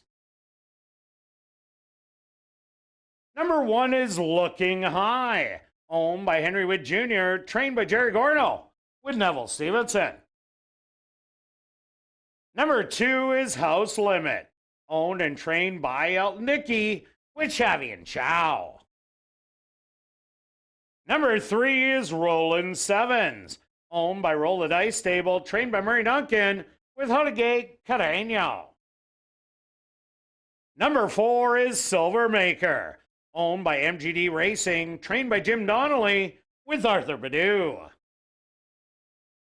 Number 5 is Himmelstein, owned by Goose Racing, trained by Shelley Brown with Ronaldo Cumberbatch. Number 6 is Captive Kitten, owned and trained by Victoria Morse with Antonio Whitehall. Rounding out the field is number 7, Drum and Bass, owned by Wanda Hicks, trained by Shelley Brown with Fraser Abley. $50,000 guaranteed pick 4 wagering starts right here. In race number 4, they'll go to post in approximately 3 minutes.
It's now 2 minutes to post time at ASD.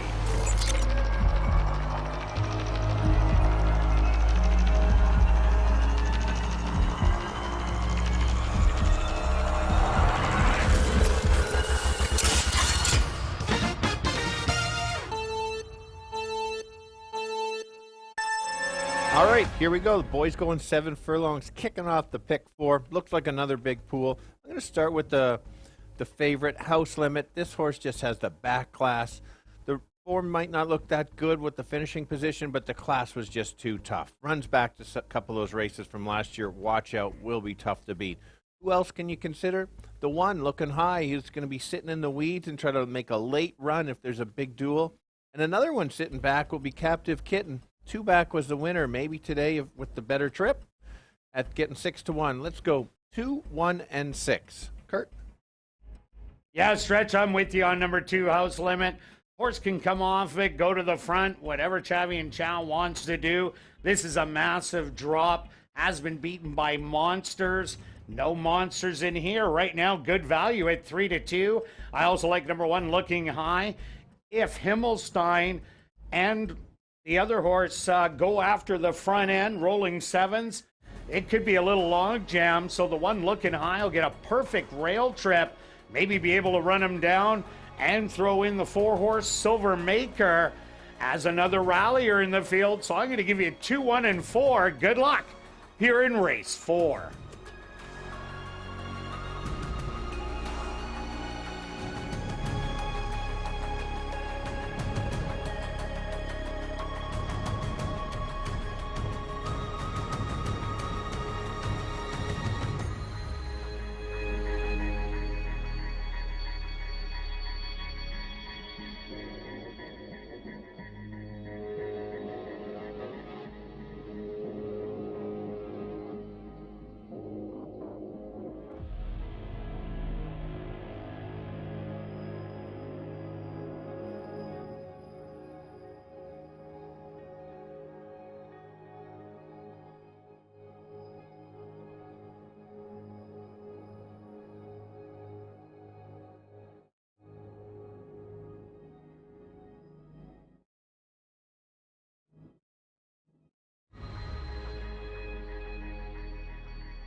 Looking high, the first one to go into the starting gate. Next one in, the current 8-5 favorite. That's House Limit. Rolling Sevens now steps up and in.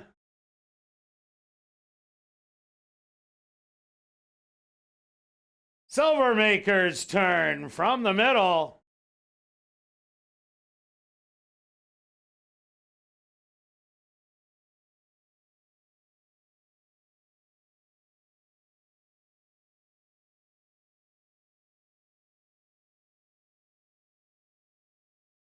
Stepping up is Himmelstein.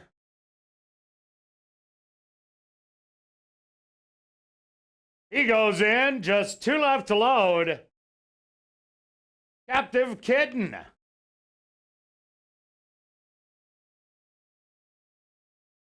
And just waiting on drum and bass to the outside. The field is set, they're at the post. And they're off.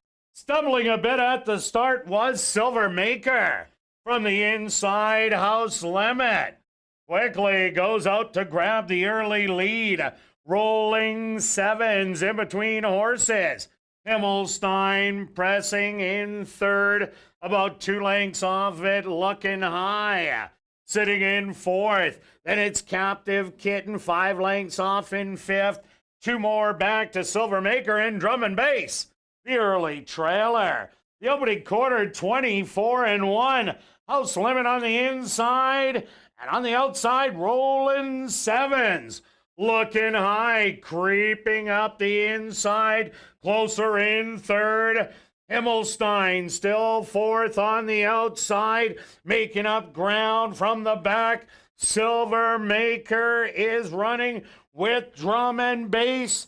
The half mile, 48-1, and House Limit still in control by a length and a half. Rolling Sevens and looking high. They're going to try and go inside and outside on House Limit, but he repels the challenge and is up by a length. Looking high on the inside with the best shot.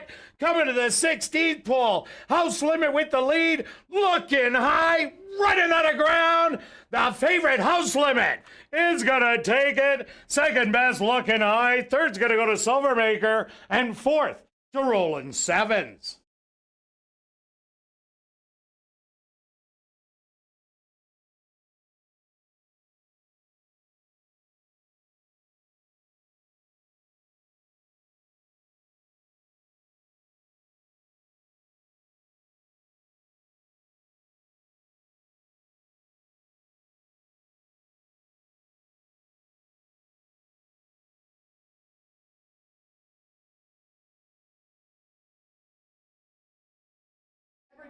The Stewards are posted number 2, House Limit as your race winner. Second goes to number 1, Looking High. Third to number 4, Silvermaker. And fourth to number 3, Rolling Sevens. They went the opening quarter 24-1, the half 48-1. 6 furlongs, 114-1. Time for the 7 furlongs, 127-3.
Now entering the winner's enclosure, the official winner here in race number 4, that's number 2, House Limit.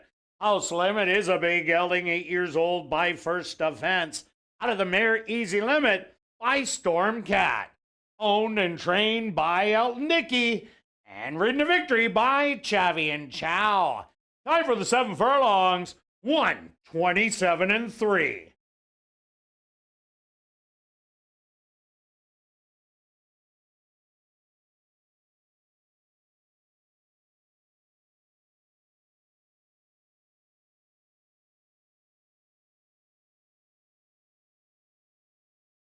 Race 4 is official. In the upcoming 5th race, our VIP Fan of the Night race.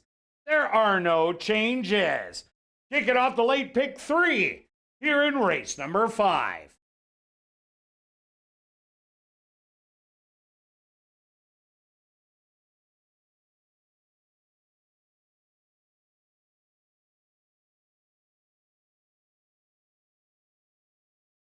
And just a reminder that if you are new to racing, to download the new Dark Horse Bets app.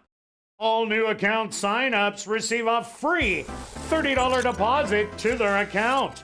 The Dark Horse Bets app was designed for people new to horse racing, making wagering simple with smart picks predictions available for all races. Get your free $30 now by signing up for Dark Horse Bets. Just scan the QR code on the front of your program.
And welcome back down the paddock for race number 5 for this allowance optional $10,000 claimer for 3-year-olds and up.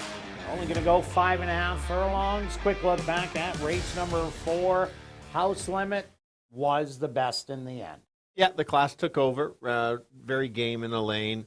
Maybe a little pressure, but that's the type of horse it's running again. Just a touch above of this bunch, and showed why he won races last year and the figures, and actually does belong in that race. There's going to be a claim, I would expect, on that horse. I'm sure there was. Probably several in there. Someone lucky is going to get that one. Okay, on to race number 5. Stretch, what do you have? Well, I selected the surprising favorite here. Yeah, I'm kind of surprised on that, too. Maybe I have followers, not your level of followers. Oh, but okay. Anyway, I do like this horse. I was between 1 and 7, and I'm taking a bit of a chance because I thought I'm getting a price. This horse is very game. Won the first race coming here. I liked them first race. Next race, did lose to the horse on the outside, the 7 Del Vecchio. I'm hoping this horse just gets a nice trip along the rail, maybe a bit of a battle up front, and then he scoots through along the rail and gets up. Nice race to only lose by a length to Jafafa.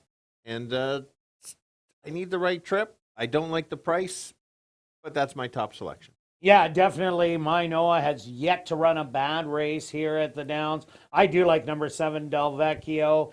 Del Vecchio took the drop from the second level allowance to the first level allowance last time out. Stalked the leaders, which I expect to be the 2 and the 4 here. Overtook them and then drew off to win by a length and a half. I think the real key here is the distance of 5.5 furlongs. Del Vecchio, 10 lifetime wins, but 4 for 7 at the distance, and all of them wins. Absolutely. There's nothing negative against that horse whatsoever. He's a grinder. I'll look for a price to try to complete maybe the try or the super in here. Let's go to the 3 horse at 18 to 1. Hasn't run well at Lone Star. But if you look back at Oaklawn early in the winter out at Oaklawn, this horse won for 20,000 and went in the an allowance for 30,000. That'll be probably claiming price started from that with some conditions. Yes, finished 8th. Those are tough fields. You can see the buyers. Gets the right trip. You're getting an overlay here to at least complete maybe, like I said, the try or the exactor. There is class in there, and there is 2 workouts coming in. So Jerry is trying to figure something out with them. Well, lots of class on this one. This one's a $50,000 claimer at Keeneland. Was 3rd, beaten only a neck after having the lead. Another horse I like in here, number 4, Hand Carved. First time out of the year, winning against Big Nick, who put a couple of big wins together and has been knocking on the door in the stakes races as the last 2. Was right there, lost to Tiger Dad, then lost to Tiger Dad and Magic Tiger in the next one. And carved 2 outs ago, ran against Sir Deputy and Hard West. Sir Deputy got the lead and went wire to wire. Hard West rallied for second as the horse was sitting just off it. But Handcarved stuck around for a big piece. And then last time out, the Free Press, that was just way too tough for Handcarved. Comes in with a really nice workout, 5 furlongs in 1 minute and 3/5.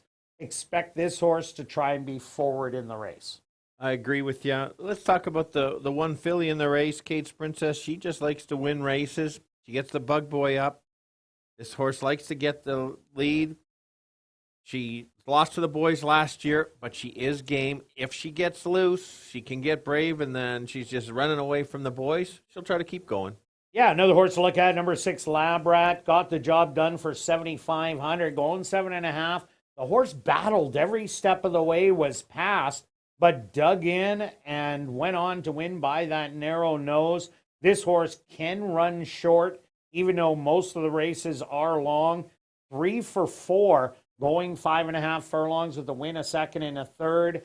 So definitely not a total throwout in here. No, and let's mention the 5. Belongs at this condition, just hasn't won. There's a few lengths back, but with the right trip, again, could complete the exactor, the try 10 to 1. There is going to be a price horse in definitely in the 3rd or 4th spot because They are betting the favorites, and if they run out, watch out. All right, let's go to our wagers here in race number 5, Stretch.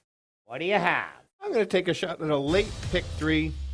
I'm going to take 1 and 7 with 5, 6, and 8 with 1, 5, and 8. It's 36, but I think it can pay quite a bit with a couple price horses in there. Well, I like my odds better now at 5-2. I went 3 place bets last week, 40, 50, and 50. They paid $7.50, $7.40, and $6.30. I don't think I'm going to get that high, but I'm going 40 to place on the one, my Noah. Good luck with all your wagers here in race 5. We'll see you back for race 6.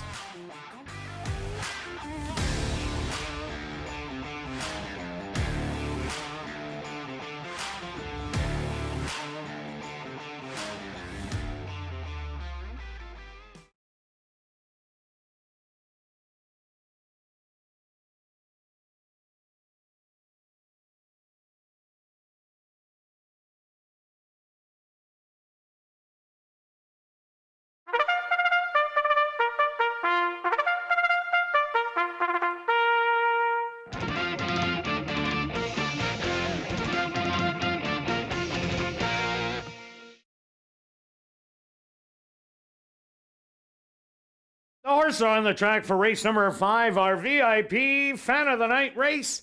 They're going to go 5.5 furlongs for $16,500.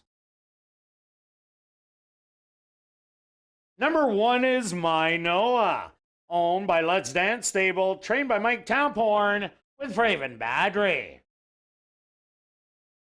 Number 2 is Kate's Princess, owned by Bonnie McCrory and Gary Danielson, trained by Gary Danielson with Fraser Abley. Number 3 is Totalizer, owned by Henry Wood Jr., trained by Jerry Gorno with Neville Stevenson. Number 4 is Hand Carved, owned by Neil Van Dorp, trained by Carl Anderson with Tim Tarasenko. Number 5 is In the Deep, owned by Jerry Gowdy and Rick Wise, trained by Rick Wise with Antonio Whitehall. Number 6 is Lab Rat, owned by Henry Wood Jr., trained by Jerry Gorno with Stanley Chady Jr. Rounding out the field is number 7, Del Vecchio, owned by Karen Bjarnson, trained by Tom Gardaby Jr. with Ronald Alley. Our VIP Fan of the Night race here in race number 5 will go to post in approximately 3 minutes.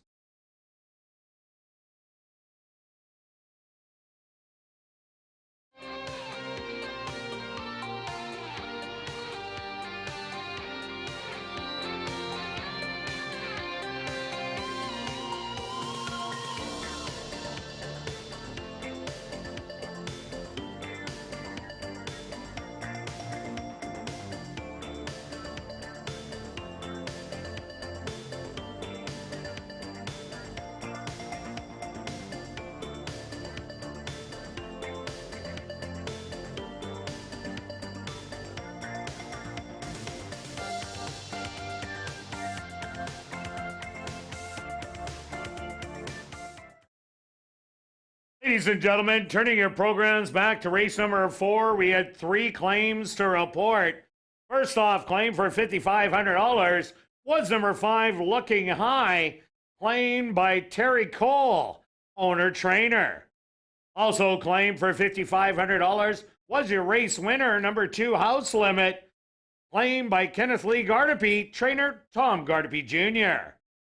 And claimed for $5,500, number 5, Himmelstein, claimed by Doug Mustard, owner-trainer.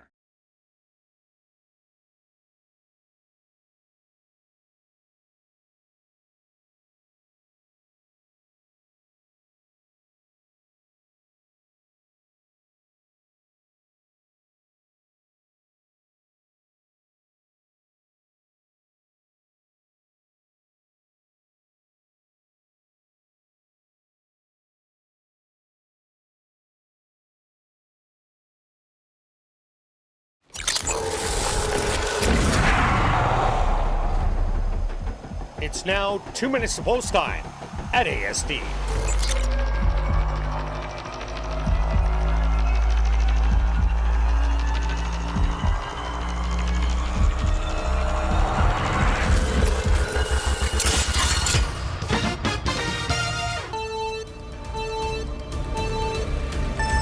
All right, we're going only 5.5 this time. We've got 6 boys, 1 girl.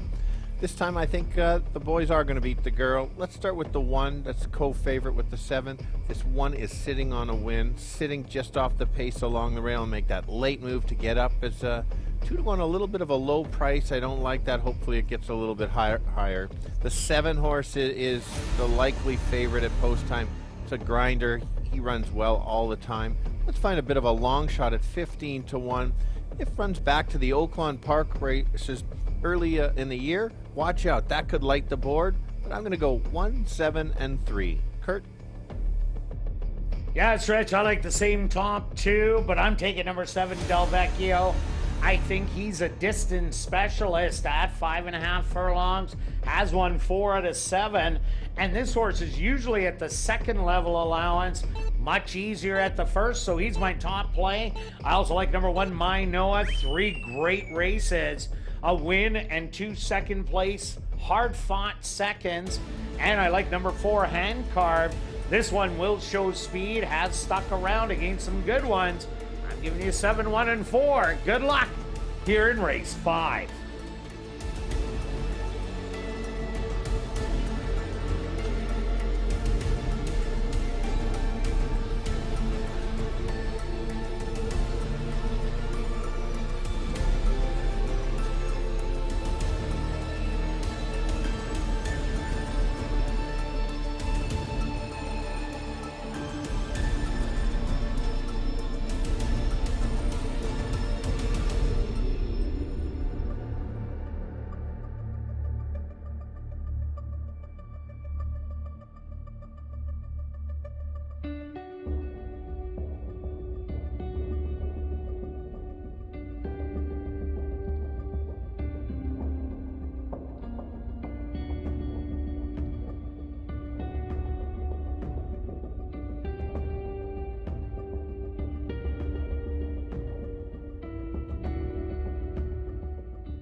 I know the current co-favorite at 2-1.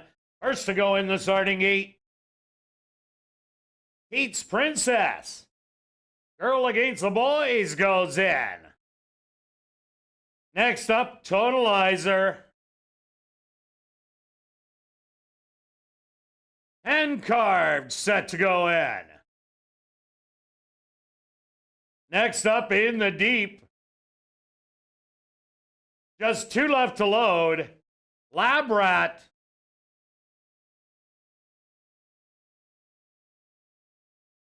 And just waiting on the slight favorite at 2-1. That's Del Vecchio to the outside. Totalizer a bit fractious in the gate. They're at the post.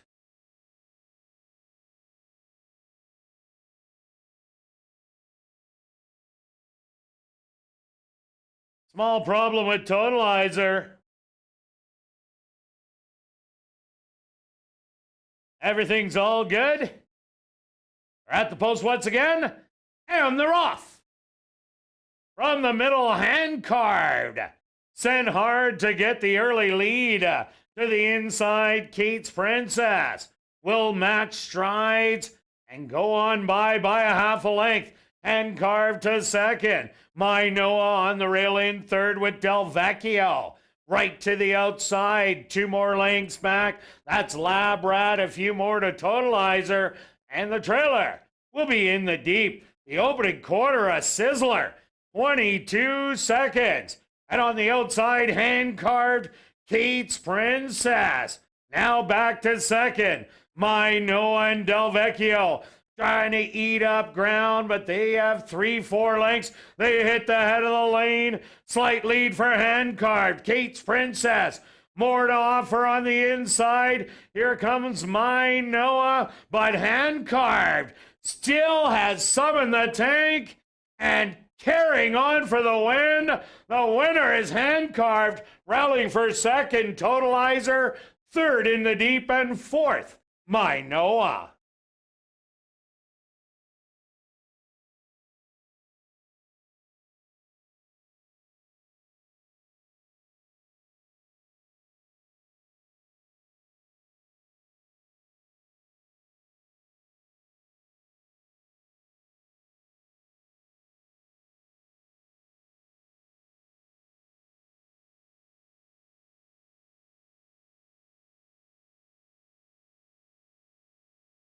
The stewards are posted number 4, hand-carved as your race winner. Second goes to number 3, Totalizer. Third to number 5, In the Deep. And fourth to number 1, My Noah. They went the opening quarter, 22 seconds. The half, 44 and 4. 5 furlongs, 58 seconds. Time for the 5.5 furlongs, 105.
Now entering the winner's enclosure, the official winner of our VIP Man of the Night race, that's number 4, Hand Carved. Hand Carved is a big gelding, 5 years old, by McLean's Music, out of the Mare Woodford County, by Indian Charlie. Owned by Neil Van Dorp, trained by Carl Anderson, and ridden to victory by Tim Tarasenko. Time for the 5.5 furlongs, 105.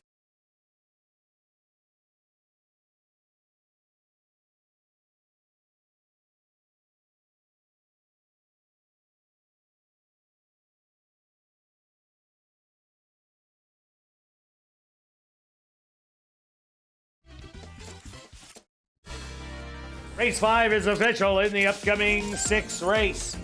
Classic High 5 wagering. There are no changes. Classic High 5 here in race number 6.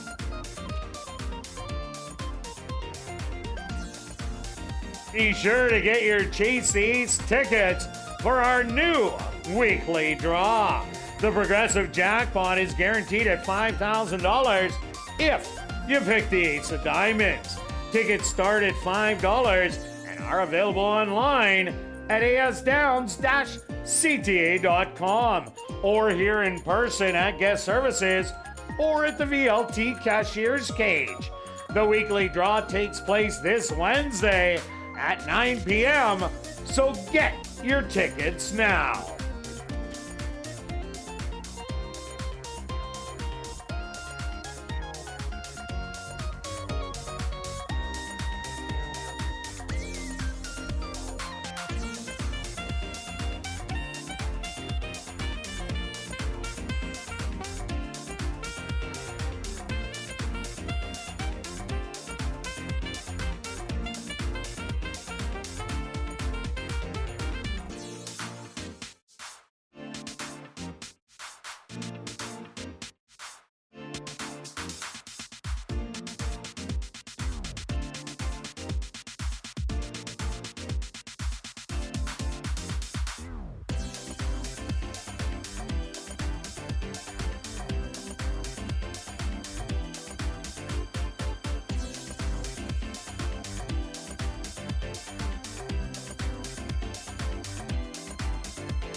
Ladies and gentlemen, turning your programs back to race number 5, we had a claim to report.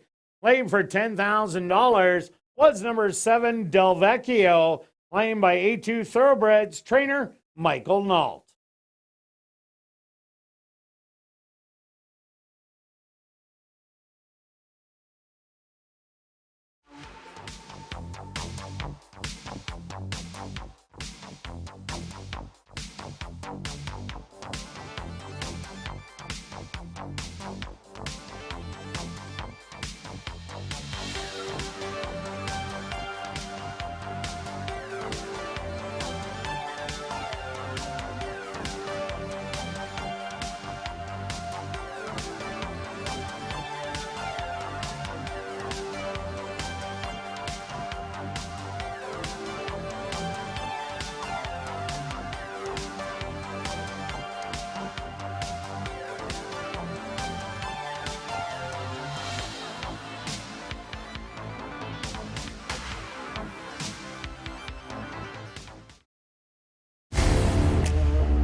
And welcome back down the paddock for race number 6, Classic High Five Wagering.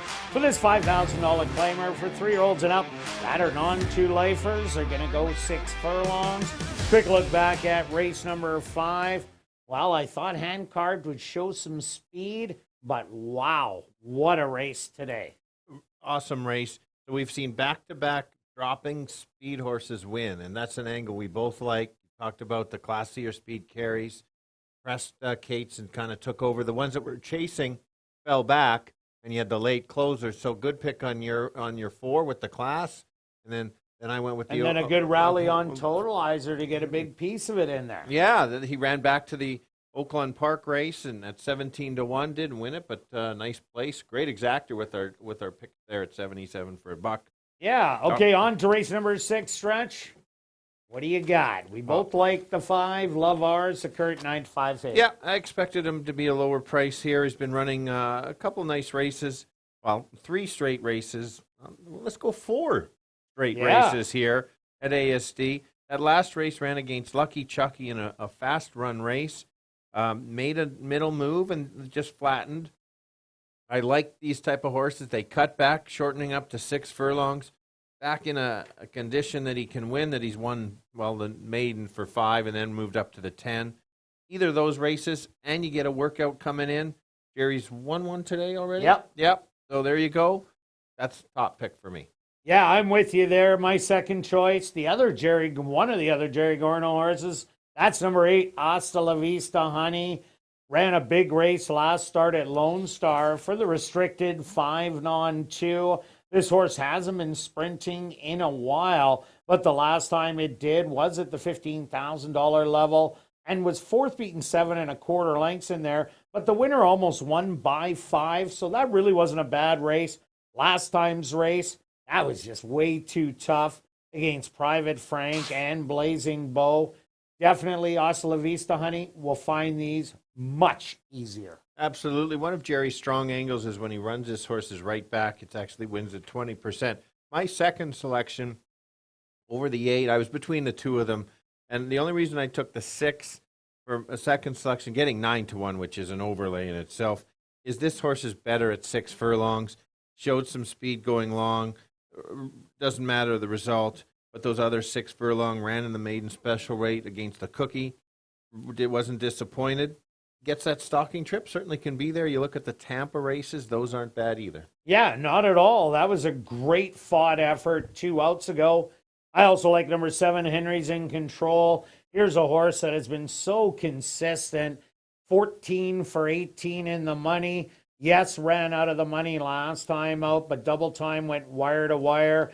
and the speed kind of stuck around in there. Henry's in control, was sitting last in that field, did come back a little short rest into the race, but now has time off in between, a 5 furlong work, 104-1. And this is a horse that doesn't get too far away, so should get a good trip if some pace jams up on the front.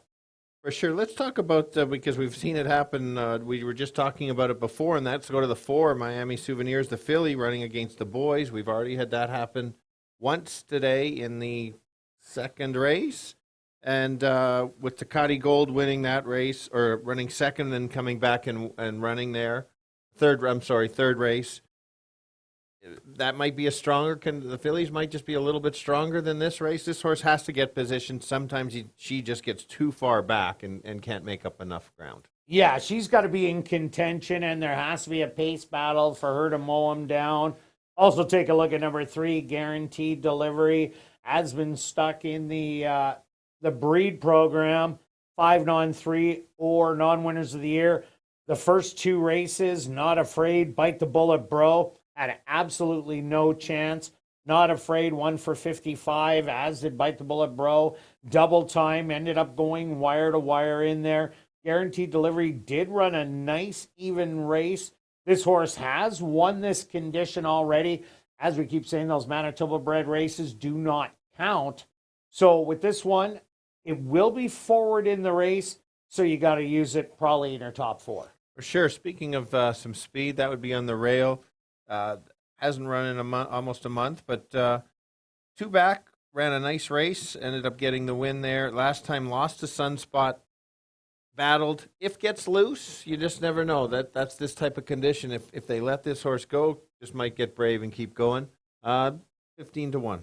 And number 2, Mosey's on Main.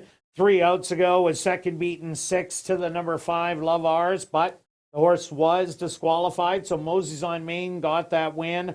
Last time out, ran a good race against Unusual Account, who is sitting on a win after a good second place finish in its previous start. So that is coming out of a tough non-2 lifer. That was one of the tougher ones that we've had seen. So definitely not out of the question for the 2. But let's go to our wagers here in race number 6, Stretch.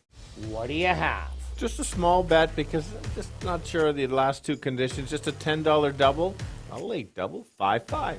Wow, a double for Yeah, you, it is. Stretch. Change- Where did changing that it. come from? Changing it up. All right, and I'm going 30 to win on the 5. Good luck with all your wagers here in race 6, and we'll see you back for race 7.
The horse on the track for race number 6. They're going to go 6 furlongs for $10,100.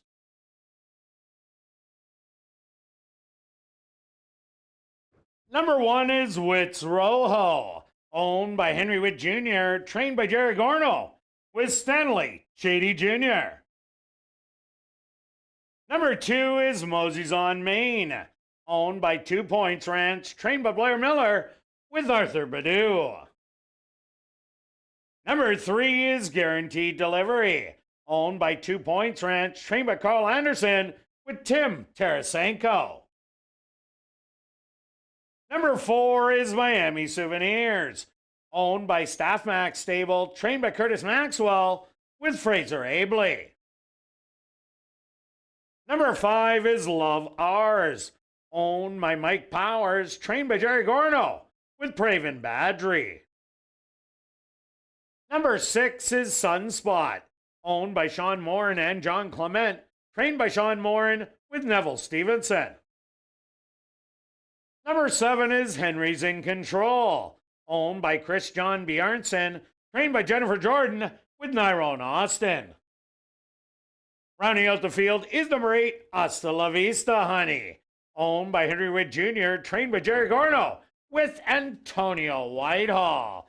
Classic high five wagering here in race number 6. They'll go to post in approximately 3 minutes.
It's now 2 minutes to post time at ASD.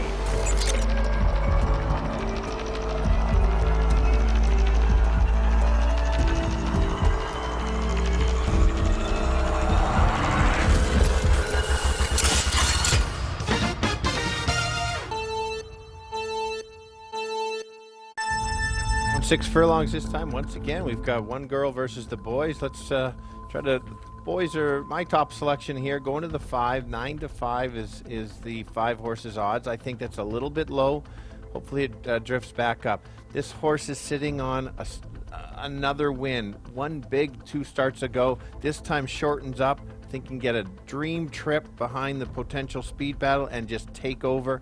Others to consider the 8. Again, same angle, dropping in class at 4 to 1. Bit of a higher price is my second pick is the 6. Sunspot, right price, likes the distance, could win it at 6 to 1. Wide open race, 5, 6, and 8. Kirt? Yeah, Stretch, I'm with you on the 5. Love Ours won both of those maiden races with the greatest of ease. Of course, was disqualified out of the first one. Was in way too tough last time out, but still ran a very credible race. So definitely he's the top pick. I like number 8, Hasta La Vista Honey. This horse does like the distance, even though it does have all those route races under the belt. And number 7, Henry's in Control, always comes to play. Was beaten by a wire-to-wire horse. Expect a late rally. I'm 5, 8, and 7. Good luck here in race 6.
Live.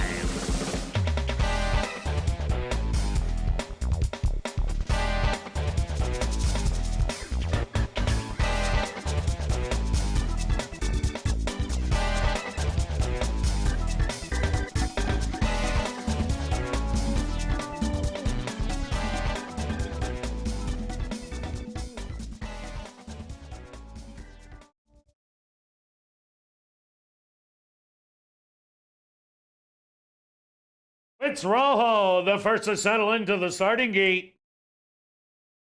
Mosey's on main, goes right in. Next up, Guaranteed Delivery.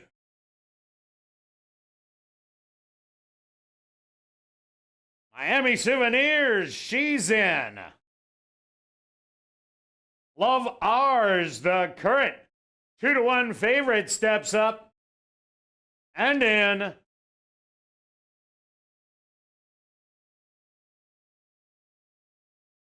It's now Sunspot's turn. Just 2 left to load. Henry's in control. Now just waiting on Hasta La Vista, honey, to the outside. The field is set. They're at the post. And they're off. From the inside, Wits Rojo shows good early speed and easily clears to a 2-length advantage. Hasta La Vista, honey. Back in second. Third is Sunspot. Hugging the rail, Guaranteed Delivery to the outside. Henry's in control with Love Ours. Moses on main. And the trailer, Miami Souvenirs. The opening quarter, 23 seconds. And Wits Rojo about to get company from Hasta La Vista, honey, to the outside. Fading back to third, that's Sunspot. Moving up, Henry's in control. And on the inside, Guaranteed Delivery. The rail is open for Moses on main. They hit the head of the lane. Hasta La Vista, honey, with the lead by a neck. Fighting back, Wits Rojo. It's these two, 5 lengths ahead of everything. A 16th of a mile to go. Hasta La Vista, honey. Wits Rojo battles back and gets the win. Hasta La Vista, honey, second best. Third's going to go to Guaranteed Delivery. Close for fourth.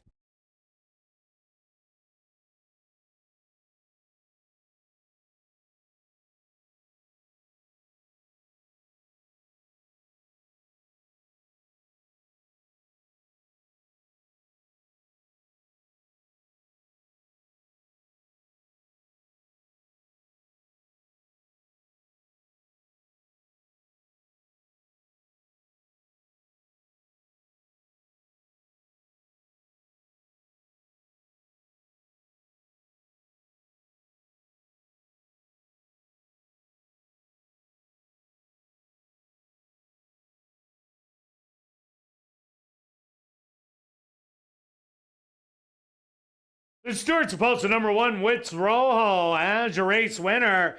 Second goes to number 8, Hasta La Vista, honey. Third to number 3, Guaranteed Delivery. A photograph has been called to determine the 4th place finisher. They went the opening quarter, 23 seconds. The half, 46 and 3. 5 furlongs, 59 and 2. Time for the 6 furlongs, 1:13.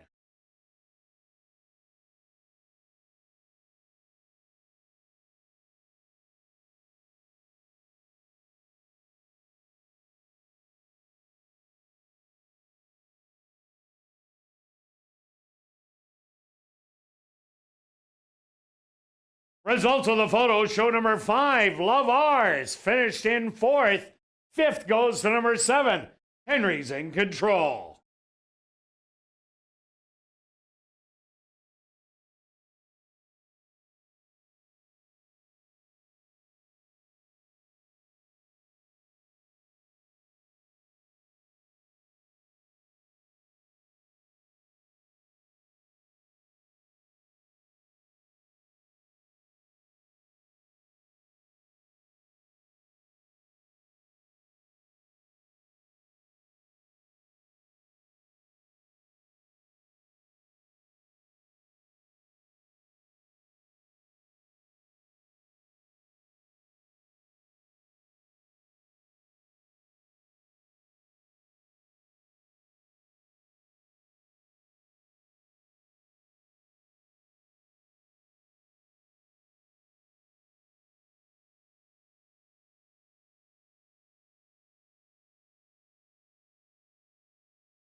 Now entering the winner's enclosure, the official winner here in race 6. That's number 1, Wits Rojo. Wits Rojo is a chestnut gelding, 3 years old, by Drums of Thunder. Out of the mare Susie 3 by Glitterman. Owned by Henry Witt Jr., trained by Jerry Gorno. And ridden to victory by Stanley Shady Jr. Time for the 6 furlongs, 1:13. Congratulations goes out to trainer Jerry Gorno, who scores the double. 2 wins for trainer Jerry Gorno.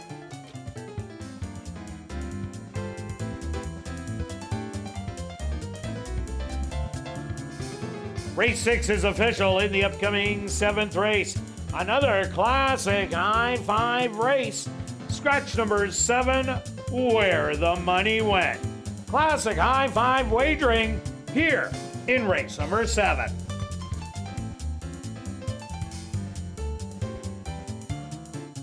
Well, after the last final race, be sure to head up to the clubhouse where our popular Crazy Hour kicks in. Beer, shots, and wine, just $4.75 and 25% off all appetizers. Plus 140 VLTs ready for action until 1 a.m.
And welcome back down to the paddock for race number 7.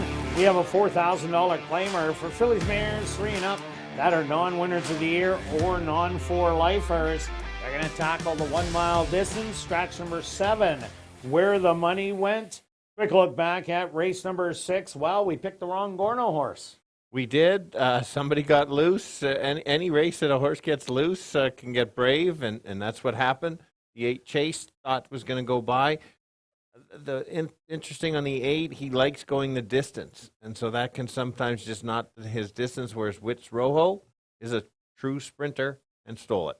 Yeah, no doubt about it. Okay, on to race number 7, Stretch. You're liking the 5. I'm liking the 5. You're an anti against I'm an anti-5. Anti-5. So anyway, I do like this horse for multiple reasons. One, I think there's a chance that this horse could get loose. Has been running 3 good races basically at this level. I think this horse can be right there. It had the most speed last time against the boys. Now it's a get back against the girls. I think it's just the spot for her. Yeah, I think she's going to get company, though, from number 2, Zipporah. So I took a shot on number 1, Say It All. Say It All has been dropping down, was in the same spot last time out, but the speed was just too good. The top 3 finishers, they all stayed there. So Say It All couldn't make up any ground. This horse does have tactical speed. I don't expect it to be too far off the lead. And I'm looking at that Turf Paradise race in the non-3 lifer where the horse stalked and drew off to win by 6. That was 80 cents on the dollar. So I like that rail trip that I think Say It All is going to get. I do like that horse too. I completely agree. And then the stretch out for sure. Let's go to the outside horse is your second pick, my third pick. Certainly in the mix. I do like all 3 of them. This horse has had 1 start at ASD going in the 5,500 in a decent field. That was a tough field. Yeah, makes a slight drop, but actually a big drop against the competition. Likes going at 2 turns. This is one of these horses that likes the mile, has the workout, has 7 or 8 of 14 in the money at the distance. So you can't leave this one out. Yeah, and Bruce Sanderson's horse is really starting to come around now. Another horse to look at, that is number 2, Zipporah, one of 2 that trainer Jerry Gorno has in here. 2 outs ago, this horse tried to duke it out with Flying to the Line, who ended up coming back to win its very next start. And the 3rd place horse, That's a Lot of Bling, has since won 2. So Zipporah didn't show much speed last time out, but was on the far outside. There was a bunch of speed in there. So Zipporah just couldn't show it. I expect it to be shown today, as Jerry Gorno always likes one of his horses on or near the lead. Yep, that's a good point. The horse that had a real good race 2 back was a 3 horse getting 3 to 1. A little low for me on the odds, but if does run back to that race on June 28th, you've got to watch that. 1 big, and then the last race just wasn't there, but that was against the boys and was 6 furlongs. So I think you can forgive that horse, and hopefully the odds go up a little bit on that one. And that ended up being a really tough non-4 lifer for the boys. Another horse I like in here, number 4, Wit 9. If Zipporah, White Rose Spirit, and Say It all want to go battle it out, Wit 9 will be dilly-dallying near the back of the field and try and make that late charge. As you see last year, 4 7-furlong races, 3 second-place finishes in those races. Did lose to 2 Steps Faster, went to the front that day, and then ended up getting beat by 9. But this is a horse that just might fool people. Well, it's not fooling anybody now, currently at 5 to 1. Yeah, I think they might be betting the Bug Boy. They might be betting, and that's fair. I think even you're a fan of that horse. I don't think you'd like you'd like much higher than that odds. Oh yeah, I'd like at least 10 to 1 for sure. And the long shot of the board is if you like the 4, you might want to like the 6 because he's going to be dilly dallying at the back with and makes a late close. Only 2 starts this year. Every reason to improve. Certainly could help it pay the high 5. Which congrats to the last race. Whoever got that one. That was a good pick with the $53 horse on top. Yeah, and a sharp work coming in 101, going the 5 furlongs. All right, let's go to our wagers here in race number 7, Stretch. What do you have? Well, I'm taking a bit of a shot here. I've hit my. Hopefully, we can bookend. I won my bet in the first. Let's go 20 win on 5, just in case one of your horses upsets mine. I've got 40 to place on the 5. And myself, I'm going the exactor box route. I'm taking 1, 4, and 8, a $1 box, $6. I'm going to do a $3 one for 18. Good luck with all your wagers here in race 7. We'll see you back tomorrow, 6:45 Central for ASD Live.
The horses are on the track for race number 7. They're going to go 1 mile for $10,400.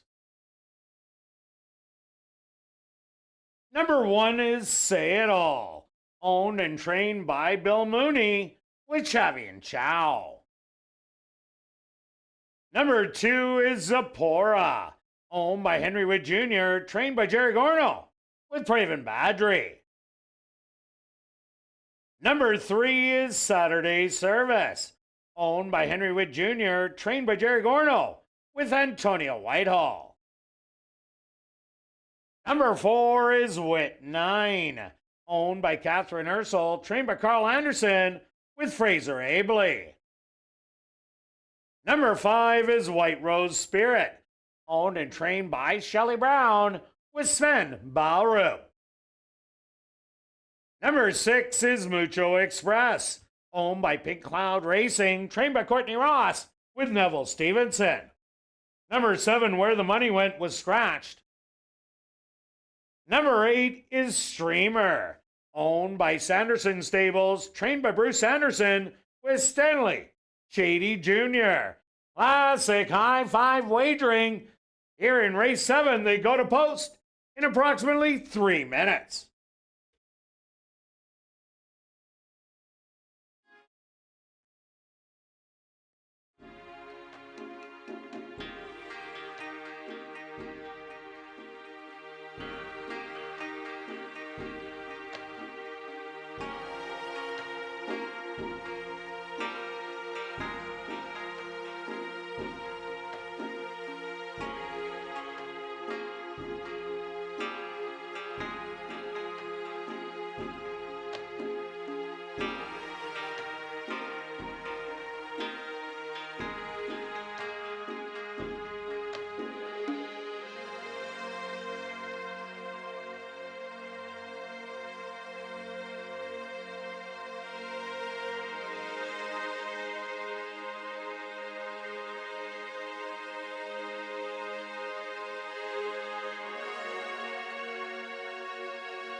It's now 2 minutes to post time at ASD.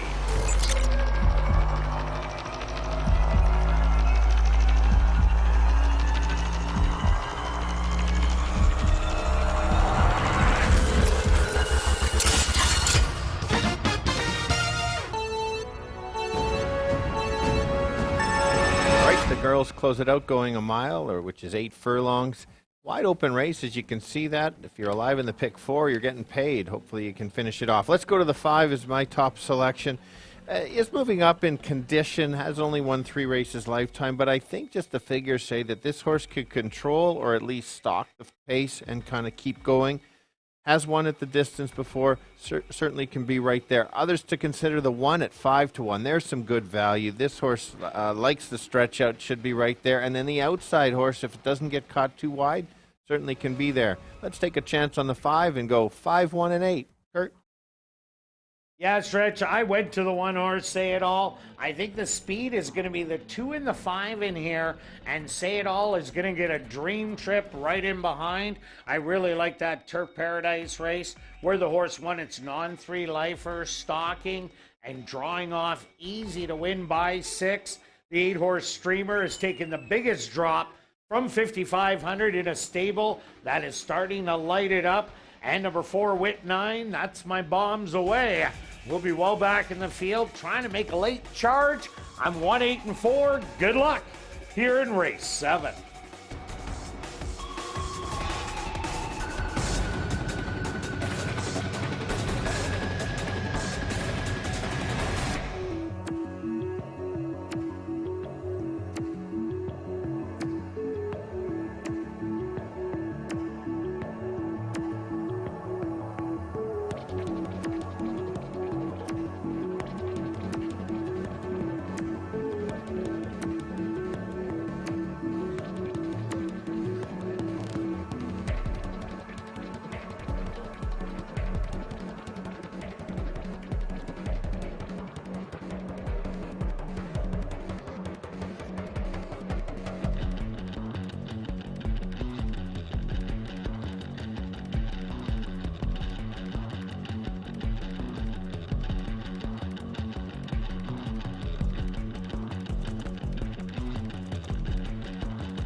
It's post time.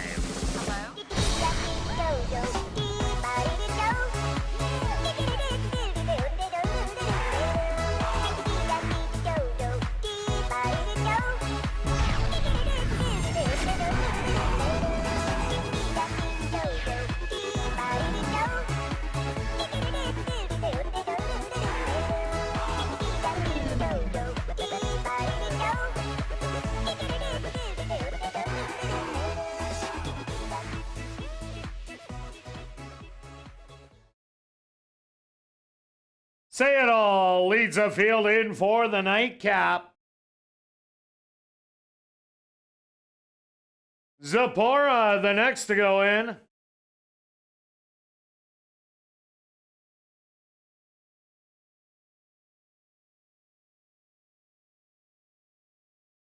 Saturday Service walks right in. Wit 9 is next.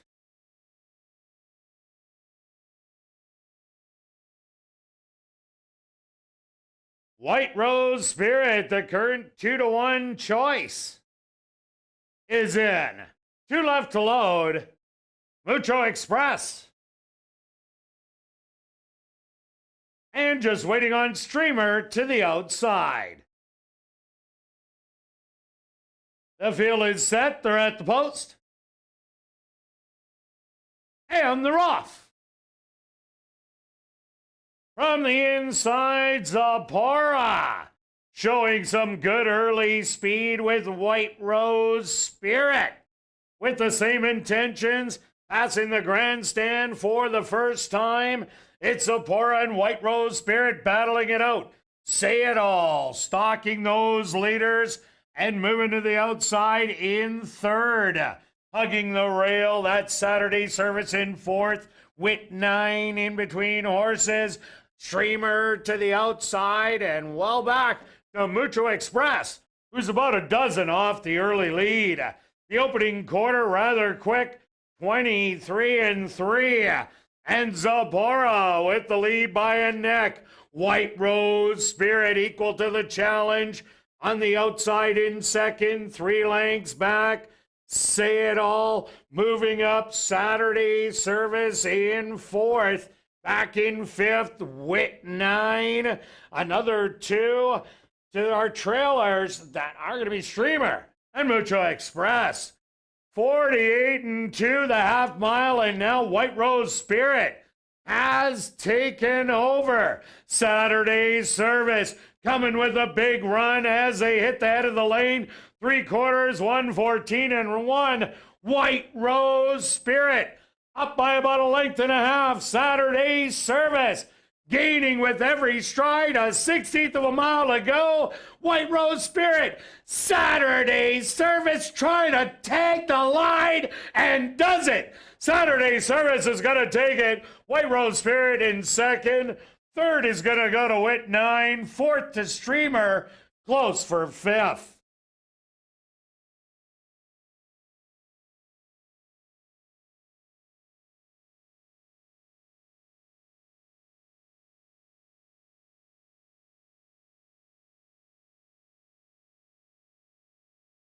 The stewards have requested a photograph to determine the winning horse.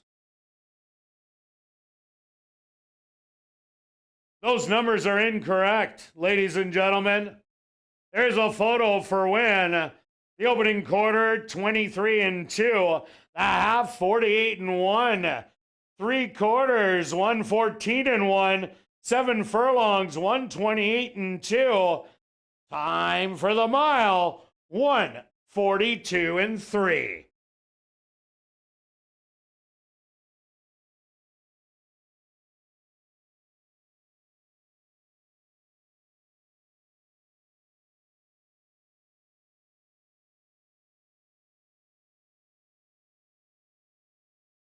Results of the photo show the winner number 3, Saturday service. Second goes to number 5, White Rose Spirit. Third to number 4, Wit 9. Fourth to number 8, Streamer. And fifth to number 1, Say It All.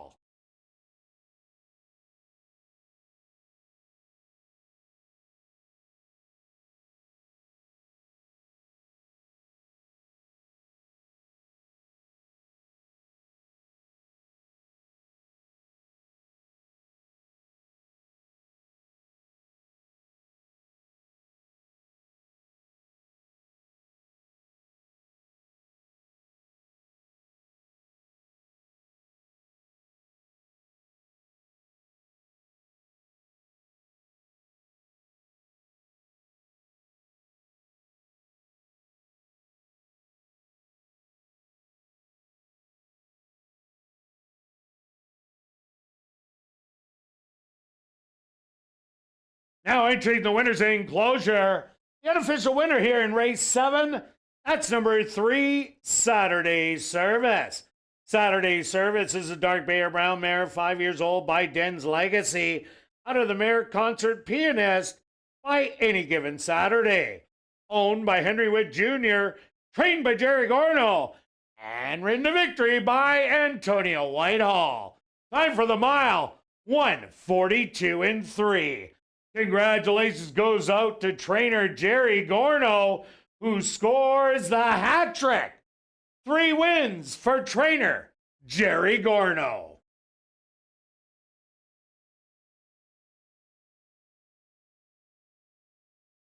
And for those on hand, head up to the clubhouse to enjoy Crazy Hour on the second level. Beer, shots, and wine, $4.75 and 25% off all appetizers. Racing resumes tomorrow and Wednesday at 7:30. See you then. Those on hand, up to the clubhouse for Crazy Hour.